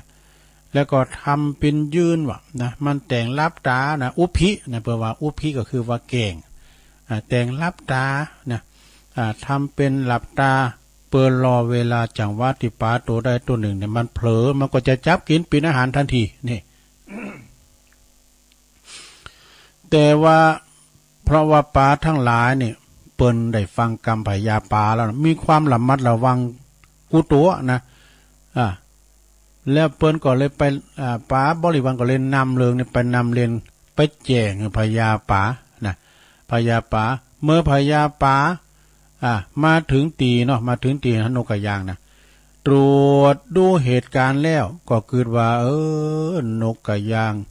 น่าจะแกล้งลับตานะแกล้งทำบะฮู้บะซี่อย่างสักอย่างนี่นะแกล้งลับตาเปิดจะหลอกปลาเขาทั้งหลายตายใจกะเปิ้นรับอยู่กะนะจึงได้สั่งบริวารช่วยกันก้อนน้ำหดบ่ะ มันนะนกทั้งหลายแปลว่าสะบัดน้ำมันสะบัดน้ำใส่มันนะใส่นกกระยางไล่มันไปหรือมันป่นจากซะนี่เองนะพญานกตอนนั้นก็ปลดต้นลุ่มกะเปิ้นก็ก้อนน้ำหดนะก้อนน้ำ ก่อนแล้วซะนะเดี๋ยวเช็ดเลิกนอกเรื่องหน่อยเนอะตัวลุงเพื่อนเลี้ยงควายน้ำก่อนนะโคมันมีโคมันคือโคเนี่ยมันขามกลางตุงเนาะแล้วตะลุมนะปินน้ำเดโมนะปุถุปินกลางตุงกลางหน้านี่กะหันหางแตน หางแตนสมาหางแตนเหลืองเนี่ยกะหางแตนขี่ม้าประมาณนะมันแปลงปื้นมันแปลงงานห้างอยู่ปื้นโอ้ยหางจะใหญ่แล้วมันหายมันลึกอะนะ แล้วมาก่อนน้ำหดว่ะก่อนน้ำหดนะมันหดมันกำก่อนมันก็มาไม่ได้แล้วมันพอเขาถีบน้ำแห้งอ่ะหดเก่าก็เดี๋ยวเขาก็อ่อนไป มันมอยเนาะปวดตัวก็เดี๋ยวมาเลยเนี่ยปวดตัว3-4 ตัวปวดโตหายหัวกันดูดำน้ำเลยนะตัวลุงอ่ะอีโดมันหายมันลึกนะกะถึงไหน ปลานกยางเมื่อโดนก้อนน้ำใสเนาะเพราะว่าฝูงปลานี่มันพ่นน้ำได้นะซะท่าในสารคดีนะหรอ มีปลาทำจำโพกหนึ่งนะมาหันแมงเนี่ยมาแรงเนี่ยนะจับอยู่ใบไม้ก็อยู่ตั้งบนเนินน้ำนะมันจะอุ้มน้ำแล้วผูจะปิดอะไรอย่างนั้นเนี่ยแล้วก็แมงมาแรงนั้นก็ตกมามันก็เป็นอาหารของมันเนี่ยอันนี้ก็เหมือนกันเนอะนกต่างหลายก็พ่นน้ำปลากันสับบัดน้ำไหลนกกระยางนกกระยางหันปลาหู้ว่าหู้อุบายของตนแล้วโอ้ก็จำเป็นต้องบินหนีอยู่ไม่ได้แล้วไอ้น่ะบินหนีไปยังที่อื่นเรื่องนี้ก็จบลงไปในการละต่อมานกกระยางนั่นก็คือภิกษุโกงเนี่ยภิกษุขี้โกงนะพญาปานั่นก็คือตถาคตนั่นเองขอคิดแล้วนี่เพิ่นบอกว่าอันตรายเกิดได้ทุกเมื่อต้องระมัดระวังนะอยู่เสมอจบลงไปศรัทธาญาติโยมทั้งหลายแล้วก็ยังมีแถม มีแถมเลิงหนึ่งศรัทธาญาติโยมปิ้นนิทานก่อมเพื่อว่าหาลิตะมาตาชาดกแปลว่าฝูงปลาและงูฝูงปลาและงูในปิ้นจะได้ก็ลองฟังพอเนอศรัทธาเนอรับไปแล้วก็หลงรับแล้วก็ยายพรรับละณเวรุวันวิหารพระพุทธเจ้าตรัสชาดกเรื่องนี้เปอแก่เหตุที่พระเจ้าอาชาติศัตรูประกาศโตเปอลบชนะเนี่ยเปอลบชนะการลบชนะแล้วก็ปรากฏว่าประกาศโตเป็นว่าเฮาชนะแล้วนะแต่ว่าบ้าบอกเมื่อเวลาแปะหรือว่าการขึ้นดักวิทย์ว่ะนะเหมือนกับเปิ้นถูกหวยถูกเลขซะละสุมาเนี่ยการเวลาเปิ้นถูกเลขก็นะปุตอยู่ที่ไหนหูหมดนะโอ้นานค่ำสุมาเนี่ยที่ผ่านไป นานค่ำถูกเลขถึง100 บาทกันนะดู2 ตัวมันได้ถือแล้วนะโอ้โหเปิ้นหูให้กันถึงเมืองแล้วก็ลุงนานเปิ้นถูกนะไฟหมูไฟหมูกับไฟก็จะตั้งเก่าตัวเก่านั้นแล้วที่ใดมาเนี่ยเอาหอมเปิ้นแล้วตะเหือเนี่ยอย่างงั้นแม่เนี่ยแม่อุ้ยเนี่ยปวดโถถูกชะตั้งเลข3 บาทว่ะโถเพื่อตัวมาด้วยเป็นสาวเผาพอนหลวงเนออนานะเนี่ยตัวก่อนนั้นนะกาวันที่1วันที่16นะกาเบาพองไปหลินมันลำไปเอาไปตอมเขานะกะโอ้สุมาเด้อจับมือได้กินกะ ทั้งนั้นแล้วเดียวกันเนอะเป็นเรื่อง สุมาเด้อคือในอดีตพระตถาคตเสวยพระชาติเป็นนันเสวยพระชาติเกิดมาเป็นกบโอ้เพิ่งเกิดเป็นกบทำแล้วอาศัยอยู่ที่น้องสะน้ำน้องสะน้ำที่น้องน้ำข้างหนึ่งเจ้าบ้านก็ไปเอาหลอบก็คือดักมาดักป่าเอาหลอบมาดักป่าอย่างไส้เอกะนะเพื่อจะนำไปเป็นอาหารนะฝูงปลาตั้งหลายก็เข้ามาติดกับกบติดกับหลอบแล้วนะใครอย่างไส้นะลงมาติดไส้หมากไม้โอ้เขานั้นก็มีงูนะมีงูไส้ตัวหนึ่ง งูไส้เนี่ยเดี๋ยวนี้10 หายไม่ลงเลยสมัยมันก่อนตัวเป็นน้อยนะอยู่กับตรงกับหน้าเนาะปุถุมันก็ไปติดหายเป็นพองก้าเนี่ยมันจะมีปิดเนาะงูไส้นะมันงูน้ำเพราะบางงูน้ำบางตัวก็ตัวใหญ่บางตัวก็ตัวน้อยงูเนี่ยมันกินปลาน้อยกล้ามจางก้าอย่างกะนะสุดท้ายก็ไปติดหายติดไส้เป็นพองเนี่ยมันก็ไปเลยนะมันลายลงก่อนอ่ะแล้วก็มีงูตัวหนึ่งมันขยากกินปลาว่ะมีความละโมบเนอะหันปลาติดไส้ติดหลอบเปิ้นเนี่ยมันก็มีความละโมบจึงเลื่อยเข้าไปในตีกับดักนั้นนี่แต่ว่าถูกฝูงป่าลุ่มกัดมันอ่อนนาน